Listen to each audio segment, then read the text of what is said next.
اللهم ربنا ألهمنا رشدنا وأعذنا من شرور أنفسنا. اللهم أرنا الحق حقا وارزقنا اتباعه وأرنا الباطل باطلا وارزقنا اجتنابه. اللهم ارحمنا بالقرآن العظيم واجعله لنا إماما وهدى ورحمة. اللهم ذكرنا منه ما نسينا وعلمنا منه ما جهلنا وارزقنا تلاوته آناء الليل وأطراف النهار واجعله لنا حجة يا رب العالمين آمين. رب اشرح لي صدري ويسر لي أمري واحلل عقدة من لساني يفقهوا قولي. اعوذ باللہ من الشیطان الرجیم. بسم اللہ الرحمن الرحیم. آج ہم آیت نمبر 138 سے آغاز کرنے لگے ہیں، جس میں سب سے پہلی آیت ہمارے پاس آ رہی ہے صبغۃ اللہ ومن احسن من اللہ صبغہ. اب یہاں پہ دیکھیے گا، اس آیت کے جو ہے وہ دو ترجمے ہو سکتے ہیں. سب سے پہلا ترجمہ کیا ہے کہ ہم نے یعنی جو پیچھے جو بات چل رہی تھی جس میں احکامات جاری کیے جا رہے ہیں، جو اس دور کے جو مسلمان ہیں یعنی اصحابہ کرام ہیں، نبی کریم صلی اللہ علیہ وسلم ہیں، ان کو حکم دیے جا رہے ہیں، تو اسی ضمن میں یہ بھی ایک حکم ہے کہ کیا فرمایا جا رہا ہے کہ ہم نے اللہ کا رنگ اختیار کیا. ایک تو اس کا یہ ترجمہ بن سکتا ہے، اور دوسرا یہ ہے کہ اللہ کا رنگ اختیار کرو. اب یہ اللہ کا رنگ کیا ہے ذرا دیکھیے گا. حضرت عیسیٰ کی بعثت سے پہلے، یعنی جیسے کہ ہم جانتے کہ سیکنڈ لاسٹ جو ہمارے رسول ہیں وہ حضرت عیسیٰ علیہ السلام ہیں. تو یہاں پہ کیا فرمایا جا رہا ہے، حضرت عیسیٰ علیہ السلام کی بعثت سے پہلے یعنی حضرت موسیٰ علیہ السلام کے بعد اور حضرت عیسیٰ علیہ السلام سے پہلے. حضرت عیسیٰ علیہ السلام کی بعثت سے پہلے یہودیوں کے ہاں یہ رواج تھا کہ جو کوئی بھی ان کے مذہب میں داخل ہوتا تو اسے وہ غسل دیتے تھے. یہ ایک ان کی ظاہری شکل تھی. جیسے آج بھی ہم جانتے ہیں کہ ہمارے بھی دین کی بہت زیادہ جو ہے وہ ظاہری اشکال رہ گئی ہیں، باطنی اور روحانی جو اشکال ہیں اس پہ جو ہے لوگوں کو کم ہی دھیان ہے. اور اس غسل کے معنی ان کے ہاں یہ تھے کہ اس کے تمام پچھلے گناہ جو ہے وہ دھل جائیں گے.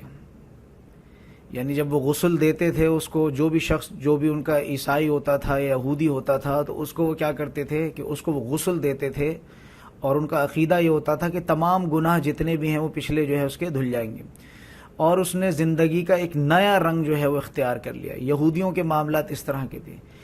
ظاہر سی بات ہے یہی چیز جو ہے، جیسے کہ میں پہلے بھی بتا چکا ہوں کہ 50% جو شریعت تھی وہ حضرت موسیٰ علیہ السلام پر نازل ہوئی، اور باقی کی جو حکمت تھی وہ انجیل میں.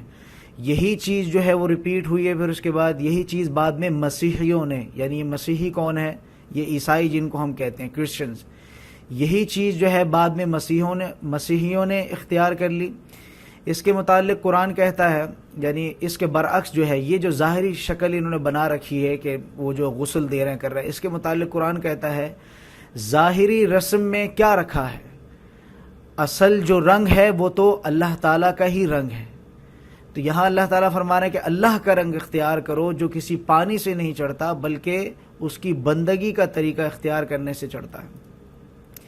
تو یہاں 3 قسم کے جو ہے وہ رنگ ہم نے اس پہ بات کی ہے. ایک مسیحیوں نے، ایک جو یہودیوں کے معاملات تھے، پھر وہی چیز چلتی ہوئی آئی کس میں، مسیحیوں میں. اور یہاں اللہ تعالیٰ کیا فرما رہا ہے، اب اس چیز کو جو ہے وہ باطل قرار دے دیا ہے، بلکہ اصل جو رنگ ہے اللہ کے تقوی کا ہے اور اس طرح کی جو چیزیں ان کا. تو یہاں فرمایا جا رہا ہے صبغۃ اللہ، اللہ کا رنگ اختیار کرو. ومن احسن من اللہ صبغہ، اور کس کا رنگ جو ہے وہ بہتر ہو سکتا ہے، اچھا ہو سکتا ہے اللہ کے رنگ سے. وَنَحْنُ لَهُ عَابِدُونَ، اور یعنی یہ احکامی آیت ہے، اور جو تمام اس دور کے جو یہود ہیں اور نصارہ ہیں ان کو جو ہے یہ حکم دیا جا رہا ہے بذریعہ رسول اللہ صلی اللہ علیہ وسلم. کیا فرمایا جا رہا ہے، وَنَحْنُ لَهُ عَابِدُونَ، اور ہم تو اسی کی عبادت کرنے والے ہیں، اسی کے غلام ہیں، اسی کے بندے ہیں. میں پہلے بھی بتا چکا ہوں یہ عابدون، یہ عبد جو لفظ ہے، یہ عابدون جو لفظ ہے یہ عبد سے بنا ہے. اس کا روٹ ورڈ ہے عبد، جس کا مطلب ہے بندگی. یہ ایسا لفظ ہے کہ جس کی وجہ سے بہت زیادہ مغالطہ ہوا ہے. میں پہلے بھی بتا چکا ہوں آپ لوگوں کو کہ ہم نے عبادت کو جو ہے مختص کر لیا ہے. کس طرح سے؟ مثال کے طور پر کہ جو عبادت ہے ہم نے یہ سمجھا ہے کہ عبادت صرف نماز اور روزے کا نام ہے. عبادت جو ہے وہ پوری بندگی، ہر معاملات میں، ہر معاملے میں ہم جو ہے اللہ تعالیٰ کی بندگی اختیار کریں، اللہ تعالیٰ کی غلامی اختیار کریں، اس کو ہم کہتے ہیں عبادت. اس کو ہم نے جب غلط سمجھا ہے تو پھر ظاہر سی بات ہے وہی بات ہوتی ہے کہ اس میں پھر یہ چیز ہوتی ہے کہ انسان جب اللہ کے سامنے کھڑا ہوتا ہے تو وہ سارا اہتمام ہوتا ہے، لیکن جب اللہ کے سامنے جائے نماز پہ نہیں کھڑا ہوتا تو بالکل اللہ سے جو ہے وہ غافل ہو جاتا ہے. لہٰذا بندہ مومن کی شان یہ ہے کہ ہر لمحہ اس کو یہ احساس رہے کہ میں اللہ کے سامنے موجود ہوں، اللہ مجھے دیکھ رہا ہے، اللہ جو ہے وہ حاضر اور ناظر موجود ہے، اور میرے دل میں بھی جو خیال آتا ہے اللہ تعالیٰ رب العزت اس کو بھی جانتا ہے. آیت نمبر 139 میں فرمایا جا رہا ہے قُلْ أَتُحَاجُّونَنَا فِي اللَّهِ، اے نبی صلی اللہ علیہ وسلم ان سے کہیے أَتُحَاجُّونَنَا، کیا تم جھگڑتے ہو ہم سے فی اللہ، اللہ کے بارے میں. وَهُوَ رَبُّنَا وَرَبُّكُمْ، حالانکہ وہی ہے، ہمارا رب بھی وہی ہے اور تمہارا رب بھی وہی ہے. وَلَنَا أَعْمَالَنَا وَلَكُمْ أَعْمَالَكُمْ، اور ہمارے لیے ہمارا عمل ہے، وَلَكُمْ أَعْمَالَكُمْ، اور تمہارے لیے تمہارا عمل ہے. جیسے آج بھی ہمارے معاملات، میں نے پچھلے لاسٹ لیکچر میں بھی میں نے یہ بات کی تھی کہ بہت بحث مباحثہ ہو رہا ہے، اور وہ دو قسم کے جو طبقے ہیں وہ پاگلوں کی طرح لڑے جا رہے ہیں. ایک حضرت معاویہ کو لے کے لڑ رہا ہے، دوسرا حضرت علی کو لے کے لڑ رہا ہے. یا اور بھی اس طرح کی بہت سی چیزیں ہیں، شیعہ، سنی، بریلوی، دیوبندی، ایک دوسرے کے بارے میں جو ہے یہ ساری چیزیں. تو یہاں کیا فرمایا جا رہا ہے؟ کلیہ جو ہمیں قرآن بتا رہا ہے وہ کیا ہے؟ وَهُوَ رَبَّنَا وَهُوَ رَبُّنَا وَرَبُّكُمْ، وہی تمہارا بھی رب ہے، وہی ہمارا بھی رب ہے. وَلَنَا أَعْمَالَنَا وَلَكُمْ أَعْمَالَكُمْ، دیکھو تم سے کسی دوسرے کا تم سے سوال نہیں ہوگا. قرآن جو ہے وہ ہمیں یہ عقیدہ بتاتا ہے. اور جو آیت ہم پیچھے پڑھ کے آ چکے ہیں وہی آیت جو ہے اسی پارے کے بالکل اینڈ میں جو ہے وہ دوبارہ سے وہ آیت آ جائے گی. وَلَنَا أَعْمَالَنَا وَلَكُمْ أَعْمَالَكُمْ، اور ہمارے لیے ہمارا عمل ہے، تمہارے لیے تمہارا عمل ہے. اب اس آیت کو جو ہے بہت سے لوگوں نے مس کوٹ بھی کیا ہے، جیسے لکم دینکم ولی دین کو بھی جو ہے جب کوئی اگر کسی سے دین کی بات کرتا ہے، جن کو زیادہ قرآن کا جو ہے فہم نہیں ہے، تو وہ پھر اس طرح کا کام کرتے ہیں کہ وہ جو ہے دلیل میں لکم دینکم ولی دین، تمہارے لیے تمہارا دین، ہمارے لیے ہمارا دین. تو یہ بات جو ہے یہودوں سے اور نصارہ سے مخاطبت کرتے ہوئے یہ بات کی جا رہی ہے. عام زندگی میں اس طرح سے ایک مسلمان دوسرے مسلمان کو یہ بات ہرگز نہیں کہہ سکتا. جیسے کہ میں بارہا آپ لوگوں کو یہ بات بتاتا ہوں، دین کا جو چھٹا رکن ہے وہ کیا ہے؟ امر بالمعروف و نہی عن المنکر. اگر آپ کسی کی بات مان نہیں سکتے ہیں تو کم سے کم اس کی بات کی ریسپیکٹ ضرور کیجیے. اللہ تعالیٰ آپ کو ہدایت دے، اللہ تعالیٰ ہم سب کو ہدایت دے کہ ہم بات کو مانیں بھی اور سمجھیں بھی، اور اپنے آپ کو اسوہ بنائیں اور آگے بھی اس کام کو ہم لے کے جائیں. وَنَحْنُ لَهُ مُخْلِصُونَ، اور ہم تو خالصتاً خالص اسی کی عبادت کرنے والے ہیں. اب یہ میسج جس کو میں بتا چکا ہوں کہ بذریعہ محمد رسول اللہ یا صحابہ کرام ہیں یا اس دور کے جو نئے مومن ہو رہے ہیں، جو نئے اسلام میں داخل ہو رہے ہیں، ان کو یہ طرز عمل جو ہے سکھایا جا رہا ہے. اب آگے دیکھیے گا، ام تقولون ان ابراہیم و اسماعیل و اسحاق و یعقوب والاسباط کانوا ہودا او نصارا. اب جیسے میں پہلے بھی بتا چکا ہوں کہ سارا جھگڑا جو ہے اور یہ ساری بات جو ہم پڑھ رہے ہیں، یہ جو 2 رکوع ہم پڑھ رہے ہیں، 16ویں رکوع کی آخری آیات، یہ تمہیداً ہم پڑھ رہے ہیں، لیکن ابھی جو ہے انشاءاللہ تعالی اگلے رکوع سے جو ہے وہ کیا ہوگا؟ براہ راست مخاطبت ہو جائے گی. اب یہاں پہ کیا ہو رہا ہے کہ وہ یہود اور نصارہ اور مسلمان جو ہے آپس میں ان کے کانٹرڈکشنز ہو رہے ہیں. تو یہاں ان کو کیا فرمایا جا رہا ہے؟ ام تقولون ان ابراہیم و اسماعیل و اسحاق و یعقوب والاسباط کانوا ہودا او نصارا، کہ تم جو ہے پھر تم یہ بات کہتے ہو کہ جس میں جو ہے کوئی شک نہیں کہ ابراہیم اور اسماعیل اور اسحاق و یعقوب والاسباط علیہم السلام کانوا ہودا او نصارا، کہ یہ تمام جو لوگ جلیل القدر جو لوگ تھے یہ یہودی تھے یا نصارہ تھے. اب دیکھیں اس دور میں جو ہے اس بات کا تھوڑا سا موازنہ کرنا تھوڑا سا مشکل تھا، لیکن آج کے دور میں سمجھ لیجئے کہ بہت آسان ہے. ایک چھوٹا سا بچہ بھی ہے، اس کو بھی ہسٹری کی یہ چیز پتہ ہے، اور بہت آسان ہے یہ چیز کہ یہ یہود اور نصارہ جو ہیں یہ تو بعد کی پیداوار ہیں. لیکن جس طرح سے وہ لوگ نہیں مانتے تھے اسی طرح سے آج کا مسلمان بھی نہیں مانتا ہے. یہ آج کا جو دور چل رہا ہے، ہمارا جو آج کا ایرا چل رہا ہے، محمد رسول اللہ کی جو امت کا ایرا چل رہا ہے، آج بھی لوگ نہیں مانتے. کسی سے بھی آپ پوچھیں بھائی یہ شیعہ، سنی، بریلوی، دیوبندی یہ بات کی پیداوار ہے، یہ اس وقت سے تھا، تو وہی بات ہوگی کہ لڑائی جھگڑا ہے، لیکن بات کو مانتے نہیں. سیم یہی روش دیکھ لیجئے کہ یہود اور نصارہ میں تھی، کہ وہ کہتے تھے، ان کا بھی ہم پیچھے پڑ چکے ہیں کہ وہ کیا کہتے تھے، کہ وہ یہ کہتے تھے کہ حضرت ابراہیم علیہ السلام، یہودی جو تھے وہ کہتے تھے کہ حضرت ابراہیم علیہ السلام یہودی تھے، اور جو نصارہ تھے وہ کہتے تھے کہ حضرت ابراہیم علیہ السلام، یہ تمام جو اسحاق علیہ السلام ہیں، ابراہیم علیہ السلام ہیں، اسماعیل ہیں، یہ سب کیا تھے کہ یہ سب جو ہے وہ مسیحی تھے. لہٰذا آج بہت آسانی سے یہ بات سمجھ میں آئے گی کہ ابراہیم علیہ السلام تو بہت پہلے کی بات ہے، مسیحی کیسے ہو سکتے ہیں جبکہ 4,500 سال کا فصل ہے حضرت عیسیٰ علیہ السلام میں اور حضرت ابراہیم علیہ السلام میں. کتنی نامعقول سی بات ہے جو یہ کہہ رہے ہیں، اور اسی کو لے کے بحث مباحثہ اور ایسی ساری چیزیں. یہ یہود اور یہ سارے جو کنگڈم آف جوڈا میں یا اور اس طرح کے یہ تو بہت بات کی پیداوار ہے، یہ تو حضرت سلیمان علیہ السلام کے دور کے معاملات ہیں. لیکن وہی بات ہے جو اس دور کے جو لوگ جو پیدا ہوتے تھے یہود اور نصارہ میں، وہ ان چیزوں کو لے کے لڑتے تھے. یہاں پہ ایک بات سمجھ لیجئے گا کہ یہ جو ہم نے طرز عمل جو اختیار کر کے رکھا ہے کہ جی وہ یہ جو ہے کیا ہے، یہ بریلوی ہے، دیوبندی، یہ بھی سب بات کی پیداوار ہے. یہ ہو سکتا ہے کہ یہ 100 سال یا کوئی 150 سال پرانی چیز ہو، باقی 1400 سال پرانی چیز نہیں ہے. یہ آج جو ہم بڑھ گئے ہیں یہ ساری بالکل اسی طرح کی. اب اس کو دیکھیے گا، دوبارہ سے پڑھتا ہوں. ام تقولون ان ابراہیم و اسماعیل و اسحاق و یعقوب والاسباط کانوا ھودا او نصارا، کہ پھر تم کہتے ہو کہ بے شک ابراہیم، اسماعیل، اسحاق، یعقوب اور اولاد یعقوب یہ کیا ہے، سب کے سب جو ہے وہ تھے یہودی یا نصارہ. ہرگز بھی ایسی بات نہیں ہے. ہم ہسٹری پڑھ کے آ چکے ہیں، ہم نے شجرہ پڑھا ہے، الحمدللہ رب العالمین. بالکل واضح یہ چیز ہو چکی ہے کہ حضرت ابراہیم علیہ السلام تو بہت پہلے گزر چکے تھے، نہ وہ یہودی تھے نہ وہ نصارہ تھے. قل اانتم اعلم ام اللہ، تو اب ان سے کہیے کہ تم زیادہ جانتے ہو یا اللہ تعالیٰ زیادہ جانتا ہے. اب یہ وہ اپیل جس کو میں کہتا ہوں کہ اللہ تعالیٰ آنکھوں میں آنکھیں ڈال کے جو ہے، اللہ کا کلام اس طرح کا ہے کہ چیلنجنگ اسٹائل ہوتا ہے. اب یہ بھی جو آیت ہم نے پڑھی ان ابراہیم و اسماعیل، کتنی معقول آیت ہے، بالکل آبویس سی بات ہے. چھوٹا سا بچہ بھی اگر وہ چیز پڑھے تو بات سمجھ میں آئے گی کہ ہاں یہ بات تو حضرت ابراہیم علیہ السلام تو بہت پہلے کے ہیں، وہ کیسے یہودی اور نصارہ، یہ تو بعد میں بٹے ہیں یہود اور نصارہ میں، یہ تو بہت بعد کی پیداوار ہے. اسی طرح سے ہم جو ہے مسلمان ہیں، محمد رسول اللہ سے اور اصحاب کرام سے جو چیز چلتی آ رہی ہے، ہم جو ہے وہ معاملات ہمارے مسلمان ہیں. یہ سنی، شیعہ، بریلوی، دیوبندی یہ تو بعد کی پیداوار ہیں سب کے سب. بات سمجھ میں آ رہی ہے؟ تو یہاں پہ یہ انداز دیکھیے گا، قل اانتم اعلم ام اللہ، تو ان سے کہہ دیجئے اے محمد رسول اللہ صلی اللہ علیہ وسلم، انتم اعلم ام اللہ، کہ تم زیادہ جانتے ہو یا اللہ تعالیٰ زیادہ جانتا ہے.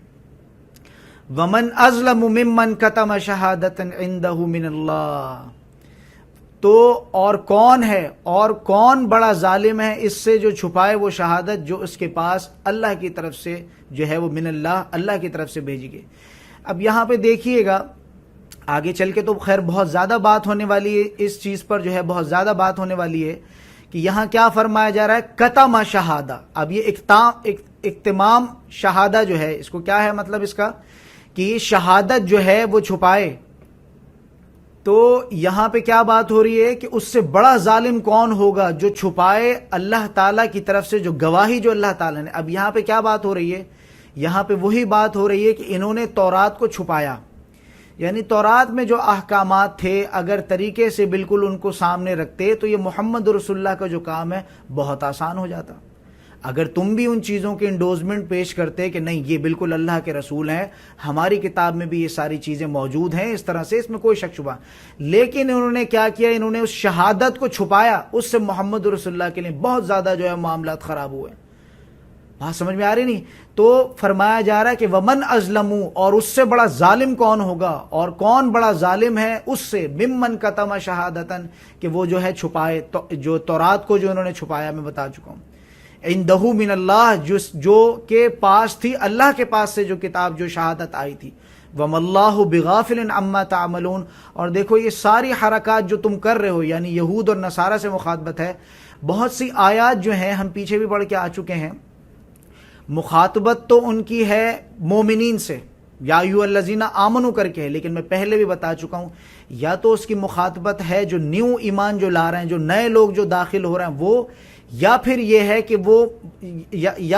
ہے کہ ان کے بذریعہ جو ہے، ان کے واسطے سے جو ہے وہ دوسرے لوگوں سے بات ہوتی ہے. اللہ تعالیٰ نے کہیں کہیں پہ کچھ اس طرح کے احکامات ہیں کہ اللہ تعالیٰ نے کلام کرنا بھی پسند نہیں کیا یہود اور نصارہ سے. اس حد درجے کا اللہ تعالیٰ کو جو ہے وہ غیظ و غضب ہے. تو وَمَا اللَّهُ بِغَافِلٍ عَمَّا تَعْمَلُونَ کہ دیکھو یہ جو بھی کچھ تم کر رہے ہو، جو بھی حرکات تم کر رہے ہو، اللہ تعالیٰ اس سے غافل نہیں ہے کہ جو کچھ تم کر رہے ہو. یہ بڑا طنزیہ اسٹائل ہے کہ جو بھی کچھ تم کر رہے ہو اللہ تعالیٰ سب جانتا ہے. جیسا جو ہے تم جو یہ ٹف ٹائم جو تم محمد رسول اللہ کو دے رہے ہو اور چیزوں کو چھپاتے اور کرتے ہو جس سے بہت زیادہ مشکلات ہیں، اور وہ ساری ریشہ دوانی جتنی بھی ہے منافقین کی بھی ہے مدینہ میں جو مقیم ہے، اور یہ کہ دوسرے تیسرے قبائل جتنے بھی ہیں سب مل کے جو ہے مخالفت کر رہے ہیں محمد رسول اللہ کی اور ان کے اصحاب کی. اب دوبارہ سے جو ہے آیت نمبر 141 آخری اس پارے کی آخری آیت آ گئی ہے. تِلْکَ أُمَّةٌ قَدْ خَلَتْ، جیسے کہ میں پہلے بھی بتا چکا ہوں، اس کا ترجمہ اور اس کی تفسیر ہم پہلے بھی کر چکے ہیں. تِلْکَ أُمَّةٌ قَدْ خَلَتْ، یہ ایک گروہ تھا، ایک امت تھی کہ جو کیا ہوا کہ جو گزر چکا. لَهَا مَا كَسَبَتْ، ان کے لیے ہیں جو انہوں نے کمایا. دیکھو یہ تعلیمات ہمیں دیکھنی. ہمارے بھی معاملات یہ ہیں کہ بہت زیادہ جو ہے ہم ایک دوسرے کے معاملات میں انٹرفیئر کرتے ہیں. کوئی ذی نفس جو ہے وہ کسی کا جو ہے سمجھ لیجئے گا کہ حساب دینے والا نہیں، ہر انسان اپنا حساب خود دینے والا ہے. لہٰذا لہا ما کسبت، تمہارے لیے ہیں، ان کے لیے ہیں جو انہوں نے کمایا. وَلَكُمْ مَا كَسَبْتُمْ، اور تمہارے لیے ہوگا وہ کہ جو تم کماؤ گے یا تم جو کما رہے ہو. وَلَا تُسْأَلُونَ، اب بات یہاں تک اگر سمجھ میں نہیں آتی تو اگلا جو جملہ آتا ہے اس میں بالکل بات واضح ہو جاتی ہے. وَلَا تُسْأَلُونَ عَمَّا كَانُوا يَعْمَلُونَ، اور تم سے یہ نہیں پوچھا جائے گا کہ وہ لوگ کیا کیا کرتے تھے. تم سے حضرت ابراہیم علیہ السلام کے بارے میں سوال نہیں ہوگا، نہ تم سے یہ ہے کہ کسی اور نبی اور رسول اور پیغمبر یا صحابہ کرام کے بارے میں تم سے سوال نہیں ہوگا کہ ہاں بھئی حضرت علی کے بارے میں تمہاری کیا رائے ہے. رائے دو اپنی، ورنہ یہ کہ تمہیں جہنم میں ڈالا جائے گا. اللہ کے برگزیدہ بندے ہیں. میں پچھلے لیکچر میں بھی بات ریکارڈ کرا کے آ چکا ہوں کہ ہماری تو اوقات ہی نہیں ہے کہ ہم ان کا نام بھی لے سکیں. سمجھ آ رہی نہیں؟ تو لہٰذا یہ ہے کہ ہمیں جو ہے بہت زیادہ اپنی فکر کرنی چاہیے. قرآن ہمیں جو ہے وہ یہ عقیدہ دیتا ہے.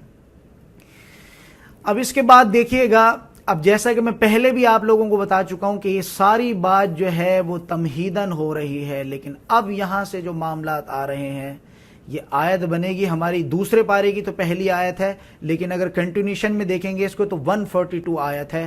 اب یہ آیت کیا ہے؟ سَيَقُولُ السُّفَهَاءُ مِنَ النَّاسِ، کہ ضرور کہیں گے بے وقوف لوگ، کس چیز نے؟ ما وَلَّاهُمْ عَنْ قِبْلَتَهُمُ الَّتِي، کہ کس چیز نے جو ہے ان لوگوں کو پھیر دیا. اب یہاں پہ تمہیداً کچھ تھوڑی سی بات بتاتا چلوں. پیچھے جو ہم نے 2 رکوع پڑھے، رکوع نمبر 15 اور 16، اس میں کیا بات تھی؟ اچھا یہاں ایک بات میں اور بھی واضح کرنا چاہتا ہوں. کبھی کبھی ایسا ہوتا ہے کہ میرے منہ سے کچھ غلط الفاظ نکل جاتے ہیں، کوئی میسج آ رہا ہوتا ہے موبائل پر یا کوئی اور معاملہ، کسی کی کال آنے لگتی بیچ میں، تو اس کو جو ہے تھوڑا سا ہلکے میں اس چیز کو لیا کریں. جو بھی ریکارڈنگ سننے والے ہیں، کرنے والے ہیں، کلاس روم کے جو بھی ہیں، کبھی ایسا ہوتا ہے کہ کسی میسج کو جو ہے رپلائی کرتے میں کچھ اس طرح کی چیز ہوتی ہے، اس میں مغالطے میں جو ہے کوئی اس طرح کی چیز جو ہے میرے منہ سے نکل جاتی ہے. تو لہٰذا اس چیز کو بھی تھوڑا بیئر کیا کریں. اب یہاں پہ دیکھیں کہ کیا معاملات ہے. 15 اور 16 رکوع جو ہے ٹوٹل ہم نے پڑھے، جس میں اللہ تعالیٰ بیس بنا رہے تھے کہ دیکھو تم اسماعیل کی نسل میں سے ہو یا تم جو ہے وہ یعقوب کی نسل میں سے ہو، اسرائیل کی نسل میں سے ہو تو تم حضرت ابراہیم علیہ السلام کی اولاد، اور اگر اور پیچھے جاؤ گے تو تم سب کے سب جو ہے وہ حضرت آدم علیہ السلام کی اولاد ہو. تو اب یہاں پہ براہ راست وہ معاملہ جس کو میں نے کہا تھا نیوکلیئر بم، اب وہ امت کی تشکیل ہو رہی ہے. پچھلی امت کو بالکل مفلوج کر کے جو ہے وہ ڈالا گیا ہے، اور اب نئی امت کی تشکیل ہو رہی ہے. اور وہ سارا بوجھ جو تھا، جو پچھلی امتوں پر تھا جنہوں نے صحیح طرح سے نہیں نبھایا، اب یہ بہت بھاری بھرکم بوجھ جو ہے یہ آ رہا ہے اس امت پر. اب یہاں سمجھ لیجئے گا جو جو لفظ آپ پڑھیں گے اس میں مخاطبت ہوگی آپ سے بھی. یاد رکھیے گا قرآن کی ہر آیت تعویل خاص میں بھی ہے، تعویل عام میں بھی ہے. یہ ہم سے بھی مخاطبت ہے کہ ہم نے اپنے معاملات کیا کر رکھے ہیں. کچھ بہت اچھی خوشخبریاں بھی ہوں گی لیکن کچھ بہت زیادہ ذمہ داریاں بھی ہوں گی. ہم نے جو اب تک جو چیزیں سن رکھی ہیں، جو موروثی عقائد ہیں، وہ بالکل بوگس ہیں، ان کی کوئی جڑ بنیاد نہیں ہے. یہ جو تعلیمات ہیں یہ اللہ کا کلام ہے. ہم نے ادھر ادھر سے باتیں سنا کے جو ہے ہم وہ سنی ہو گئے، یا کوئی اور اس طرح کا شیعہ ہو گیا، بریلوی ہو گئے، وہ سارے معاملات الگ ہیں. لیکن اب جو ہم کچھ پڑھ رہے ہیں یہ اللہ کا کلام ہے اور یہ قول فصل ہے. اس سے بڑھ کر اوتھینٹک بات کوئی نہیں ہو سکتی. اب یہاں دیکھیے گا کہ حضرت ابراہیم علیہ السلام کا تذکرہ ہم پڑھ چکے ہیں، جو کہ کیا تھے؟ معمار تھے، جنہوں نے قواعد جو ہے یعنی جو چھوٹی چھوٹی دیواریں تھیں مثال کے طور پر، اس کو انہوں نے اٹھایا، لیکن نشاندہی پہلے سے ہو چکی تھی. اسی طرح سے ان کا لقب کیا ہے؟ بہت سارے القاب میں نے آپ کو پہلے سیرت میں بتائے. یہاں پہ ایک لقب ابو الانبیاء، تمام انبیاء کے باپ ابو. اسی طرح سے امام الناس، یہاں دو القاب میں آپ لوگوں کو اضافی بتا رہا ہوں. امام الناس کہ تمام جتنے بھی لوگ ہیں بعد میں جو وہاں سے جو چلی ہیں نسلیں اور وہ ساری چیزیں، ان کے امام ہیں یہ. اچھا، انہی کی ایک نسل تھی بنی اسماعیل، بہت اچھے سے شجرہ پڑھ چکے ہیں الحمدللہ آپ لوگ تو. اسی طرح سے ایک نسل تھی بنی اسرائیل. حضرت ابراہیم علیہ السلام کا جو ہے وہ دین کیا تھا؟ اس کی بنیاد کیا تھی؟ انہوں نے اور ان کے جو پوتے تھے وہ یعقوب علیہ السلام، انہوں نے اپنی اولاد کو کیا وصیت کی تھی؟ اب یہ وہ باتیں ہیں جن کو آپ کو بات سمجھ میں آئے گی. شروع میں جب جوائن کر رہے تھے یہاں پہ تو مسلک کیا ہے سر، آپ کا مسلک کیا ہے، آپ کا فرقہ کیا ہے، اب بات سمجھ میں آئے گی. یعنی جاہل میں اور پڑھے لکھے کا جو فرق ہے اب واضح ہو جائے گا کہ مسلک کیا ہوتا ہے، فرقہ کیا ہوتا ہے. یہ جو چیزیں ہیں میں پہلے بھی بارہا لیکچر میں ان چیزوں کو بتا چکا ہوں. کسی ائمہ کرام سے کسی سے کوئی جو ہے وہ اس میں لے لینا، کوئی رائے لے لینا، یہ کوئی کفر کی بات نہیں ہے. لیکن یہ ہے کہ اپنے آپ کو اس چیز سے ریپرزینٹ کرانا، یہ کفر کی بات ہے کہ اللہ نے تمہیں نام دیا مسلمان، لیکن تم کہو جی ہم تو دیوبندی، ہم تو بریلوی، ہم تو وہابی ہیں، اس طرح کی چیزیں. بات سمجھ میں آ گئی؟ ہم وہ ہیں جو محمد رسول اللہ تھے، فرما بردار. سمجھ آ گئی؟ جو حضرت ابراہیم علیہ السلام تھے. اب تم دیکھو گے کہ بات اچھے سے سمجھ میں آنے لگے گی. حضرت ابراہیم علیہ السلام کا دین کیا تھا؟ ذرا اپنے آپ سے سوال پوچھ کے دیکھیے گا. اس کی بنیاد کیا تھی؟ یا انہوں نے جو ان کے پوتے تھے حضرت یعقوب علیہ السلام، حضرت ابراہیم علیہ السلام کی وفات تک حضرت یعقوب علیہ السلام کو اللہ تعالیٰ نے موجود رکھا تاکہ وہ حجت قائم ہو جائے. وہ ساری چیز جو ہے جس کو کہتے ہیں کہ وہ قائم ہو جائے، وہ تاکہ بعد کے لوگ یہ نہ کہیں کہ نہیں کچھ اس میں جو ہے بیچ میں کچھ لنک کا مسئلہ ہوا ہے اور وہ تو ایسا تھا، وہ تو ویسا تھا. تو یہ جو ہے اپنی اولاد کو کس بات کی جو ہے وہ وصیت کی. اب آگے بھی پڑھیں گے انشاءاللہ، بارہا وہ چیز آتی رہے گی، پیچھے بھی ہم پڑھ کے آ چکے ہیں. تو اب وہ اولاد جو ہے وہ کن پگ ڈنڈیوں پر جو ہے وہ چل پڑی ہے. اب یہ دیکھنے والی چیز ہے، سیم وہی فتنہ جو 1450 سال بعد جو یہودوں میں پیدا ہو گیا تھا، بالکل سمجھ لیجئے آج بالکل سیم وہی نقشہ ہے کہ ہمارے بھی وہی معاملات ہیں.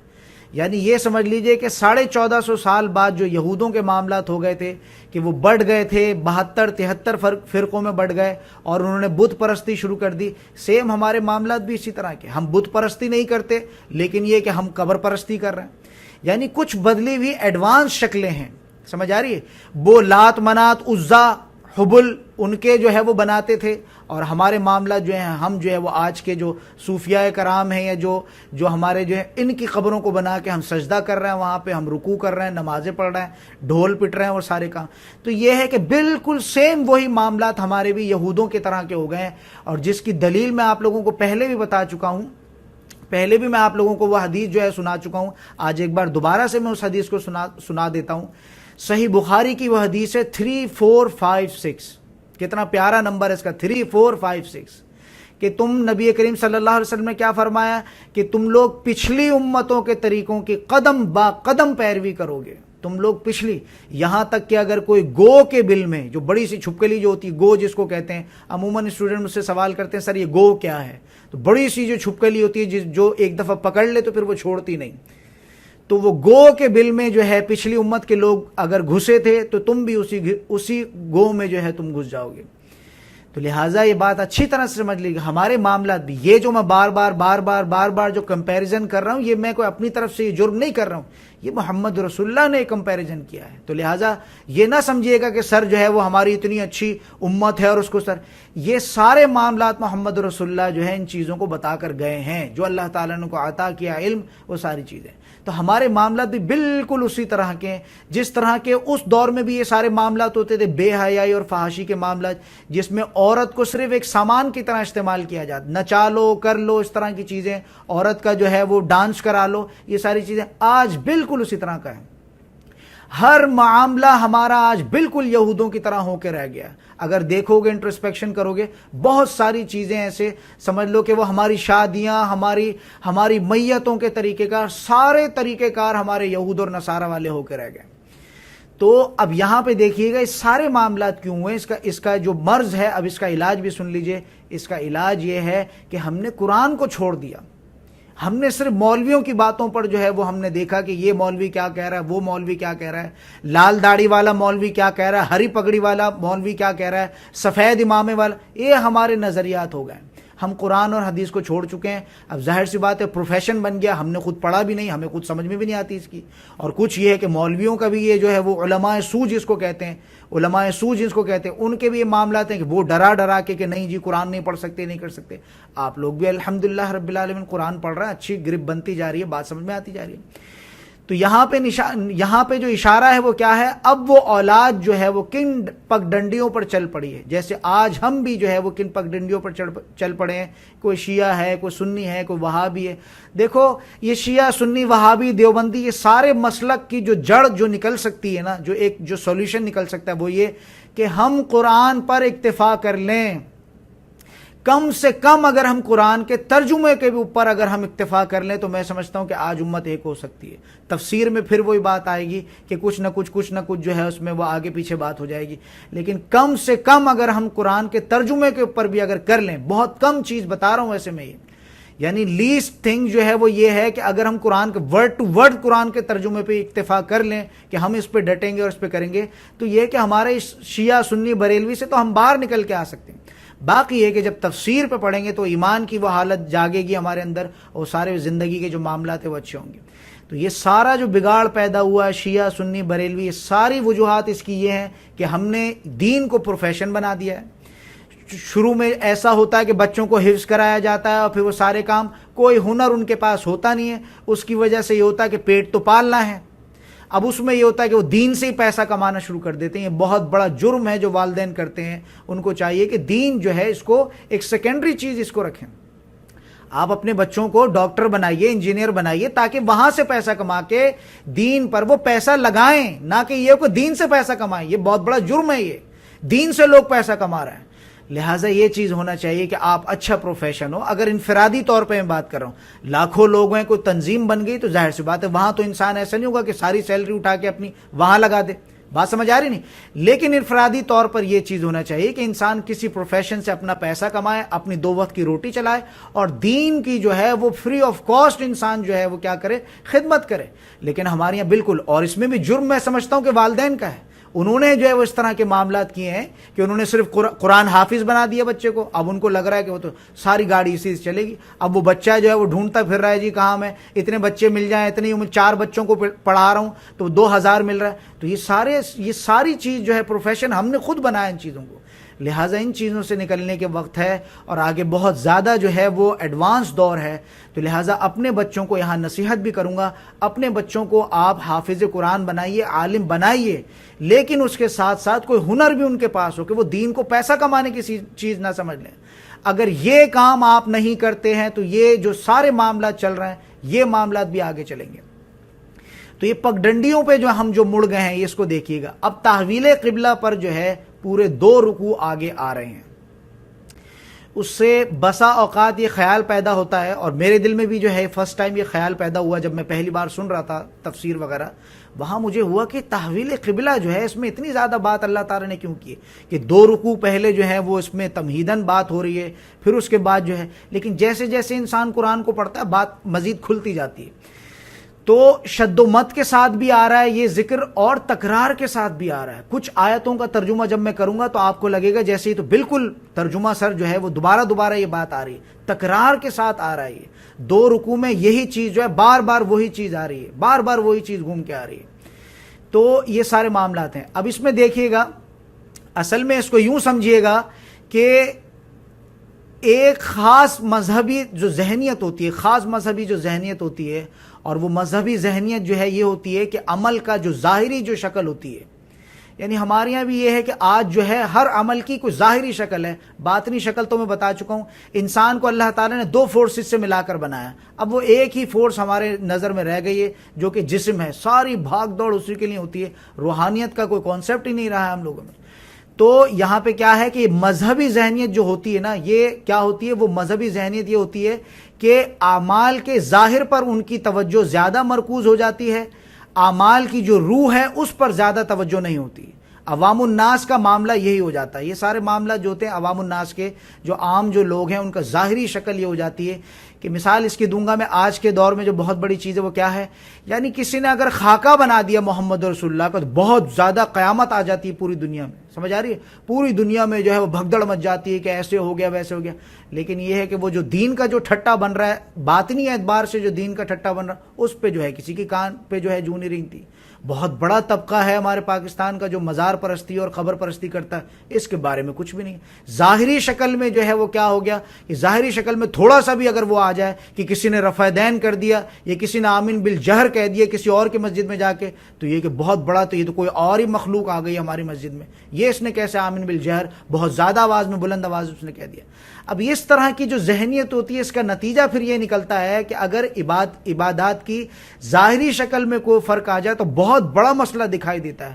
اور یہی مسئلہ میں بتا چکا ہوں, دیکھیے اس چیز کو سمجھ لیجئے گا. یہی مسئلہ جو ہے بہت سارے لوگ جو ہے وہ ایمان لاتے تھے محمد رسول اللہ کے دور میں بھی, اور یہ چیز جو ہے ان کو بھی اس طرح کے جو نئے ایمان لانے والے تھے, یہ مدنی صورت ہے, یہ ان کو بھی یہ چیز بہت بڑی جو ہے اس سے کیا ہو رہا تھا, بہت بڑی ان کو لگ رہی تھی کہ ہماری جو ظاہری شکل ہے عبادات کی اس کا کیا بنے گا.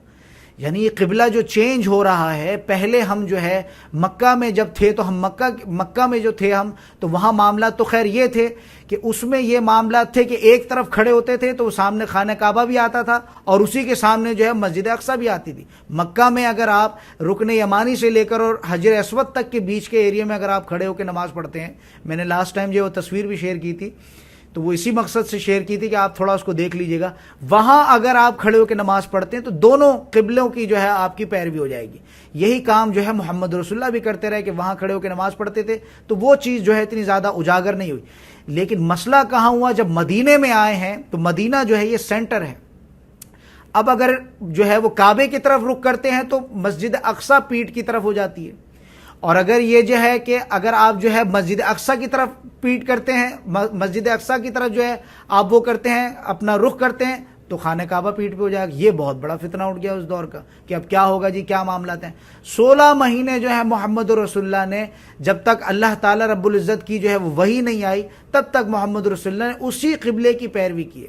اب یہاں پہ جو ہمیں جو سبق ملتا ہے وہ یہ کہ محمد رسول اللہ بھی جو ہے وہ پیروی کے دیکھیے کس طرح سے اللہ تعالیٰ کے پیروکار تھے کہ جب تک حکم نہیں آیا تب تک اسی کام کو لے کے چلتے رہے. پچھلی امت کا قبلہ ہے وہ ساری چیزیں ہیں, عجم ہیں, یہ عرب ہیں, یہ پورے رسول ہیں, وہ ساری چیزیں ہیں. لیکن یہ کہ اللہ کی طرف سے جس چیز کا حکم نہیں آیا بالکل ثابت قدم رہے اس چیز پہ کہ نہیں میں رسول ہوں, ہم ایسے کیسے کریں, یہ کیا ہو سکتا ہے, وہ کیا ہو سکتا ہے, اپنی مشاورت کر لیو. ہرگز یہ کام محمد رسول اللہ کا نہیں تھا, یہ روش نہیں تھی. اللہ کے بندے تھے وہ. سمجھ آ گئی. ہمیں بھی اسی طرح کا ہونا چاہیے, جو حکم ہمیں قرآن اور حدیث دیتا ہے ہمیں وہ کام کرنا چاہیے. محمد رسول اللہ جیسے ہستی کے معاملات تھے کہ اللہ کی اطاعت میں اس طرح کے معاملات تھے کہ 16 مہینے جب مدینے میں آئے تو پیٹھ کیے انہوں نے خانہ کعبہ کی طرف. یہ اس کو کہتے ہیں اطاعت. اور پھر اسی طرح سے جو لوگ, یہ بات اچھی طرح سے سمجھ لیجئے گا کہ جو لوگ مکہ سے نکل کر محمد رسول اللہ صلی اللہ علیہ وسلم کے ساتھ آئے تھے یہاں مدینہ, انہوں نے بھی یہ کام کیا. چاہتے تو وہ بھی کہہ سکتے تھے کہ ہم یہ عجم ہیں, ہمارے دشمن ہیں, ہم ان کے قبلے کی پیروی کیوں کریں, ہمارا تو ہمارے جائے مکان ہے، ہم وہاں کے پیدائش ہیں، ہمارے وہاں کا ہے، آپ کے جو جائے پیدائش ہے وہ مکہ ہے، وہ ساری چیزیں، ہم ان کے قبلے کی کیوں پیروی کریں؟ لیکن وہ بھی کیا تھے؟ رسول اللہ کے مطیع تھے، انہوں نے بھی یہ چیز دیکھی تو انہوں نے بھی اس چیز کو زیادہ جو ہے وہ زیادہ جو ہے اس کو لائٹ نہیں دی، اس کو انلائٹن نہیں کیا اس چیز کو، جیسا محمد رسول اللہ نے کیا، جو محمد رسول اللہ نے حکم دیا اس کی فرما برداری کی۔ اور یہ ایک بہت بڑی آزمائش تھی اللہ تعالیٰ کی طرف سے، آگے ترجمے میں اور تفسیر میں ہم اس چیز کو پڑھیں گے۔ تو مقصد یہ ہے کہ قومی اور قبائلی جو پس منظر ہے، قبائلی اور قومی پس منظر تھا، اس کے حوالے سے سمجھیے کہ کیا تھا۔ مکہ میں جو لوگ ایمان لائے تھے، جو بعد میں مہاجر بنے، یعنی مکہ میں ایمان لائے ہیں، 12-13 سال وہاں گزرے ہیں، اس کے بعد نکل کر یہاں آئے ہیں۔ میں پہلے بھی یہ بات بتا چکا ہوں، یہ جو صورتیں ہم پڑھ رہے ہیں یہ مدنی صورتیں ہیں، ایک بہت بڑا دور جو ہے وہ پہلے گزر چکا ہے، سمجھ لیجئے گا اس بات کو۔ اور یہ صورت بھی جو ہے یہ سن 2، 3، 4، 5 اس طرح سے سن کی ہیں یہ، تو لہٰذا یہ کہ بہت زیادہ دور جو ہے گزر چکا ہے۔ مکہ میں ایک بہت بڑا دور ہے جو محمد رسول اللہ گزار کے آ چکے ہیں، لیکن اس قرآن کی ترتیب اس طرح سے دی گئی ہے کہ عام آنے والا جو انسان ہے دنیا میں وہ بات کو اچھی طرح سے سمجھے۔ اگر اسی طرح کے معاملات، کفر سے معاملات جوڑے جاتے تو آپ قرآن کو جب پڑھنا شروع کرتے، کفر کی بات ہو رہی ہے، شرک کی بات ہو رہی ہے، کفر کی بات ہو رہی ہے، شرک کی بات ہو رہی ہے، تو ایک باسی پن طاری ہو جاتا۔ آپ کہتے بھائی ہم تو مسلمان ہیں، یہاں کون سی جنگیں لگی ہوئی ہیں جو کفر اور شرک اور کفر اور شرک، سارے سٹارٹنگ کے پاروں میں یہ بات چل رہی ہے۔ تو یہ بہت بڑا معجزہ ہے، میں پہلے بھی بتا چکا ہوں، قرآن کی ترتیب بھی ایک معجزہ ہے، یہ اللہ تعالیٰ کی طرف سے ہے۔ بہرحال اس میں ایک چیز جو ہے وہ سمجھ لیجئے گا، یہ پاروں کی جو ترتیب ہے یہ انسان کی ترتیب ہے، یعنی پہلا پارا، دوسرا پارا، یہ چھری ہم نے چلائی ہے 30 پاروں کی، یہ انسان کی ہے، اور بڑی بے تکی قسم کی جو ہے یہ چھری ہم نے چلائی ہے۔ کچھ میں تو ایسا بھی ہوا ہے، آگے چل کے دیکھیں گے، کیونکہ یہ نہ نبی کی ہے اور نہ یہ اصحاب کی ہے، بعد میں کچھ اس طرح کے لوگ آئے جنہوں نے یہ کام کیا، اور خاص طور سے یہ جو ایشیا میں جو قرآن ہوتے ہیں ان میں یہ چیز ہے۔ ہمارے یہ پارے وغیرہ کا سسٹم نہیں ہے، صورتوں کا سسٹم ہوتا ہے عرب میں، تو لہٰذا یہ سمجھ لیجئے گا کہ پارے جو ہے، ایک پارا، 2 پارا، بہت سے لوگوں کو لگتی ہے بات کہ یہ بھی اللہ تعالیٰ کی طرف سے، یہ اللہ تعالیٰ کی طرف سے نہیں ہے، یہ بعد میں یہ معاملہ ہوا ہے کہ 1 پارا 2 پارا جو یہ ساری چیزیں۔ تو یہاں پہ سمجھیے گا کہ خود آپ صلی اللہ علیہ وسلم کو جو ہے کعبے کے ساتھ بہت انسیت تھی، جائے لینڈ مارک ہے، بہت عظیم جگہ ہے۔ خود آپ صلی اللہ علیہ وسلم جو ہے روتے ہوئے نکلے ہیں مکہ سے اور فرمایا کہ اے کعبہ مجھے تجھ سے بہت محبت ہے، لیکن کیا کروں کہ مجھے یہاں اس تیرے رہنے والے جو ہے مجھے یہاں رہنے نہیں دیتے۔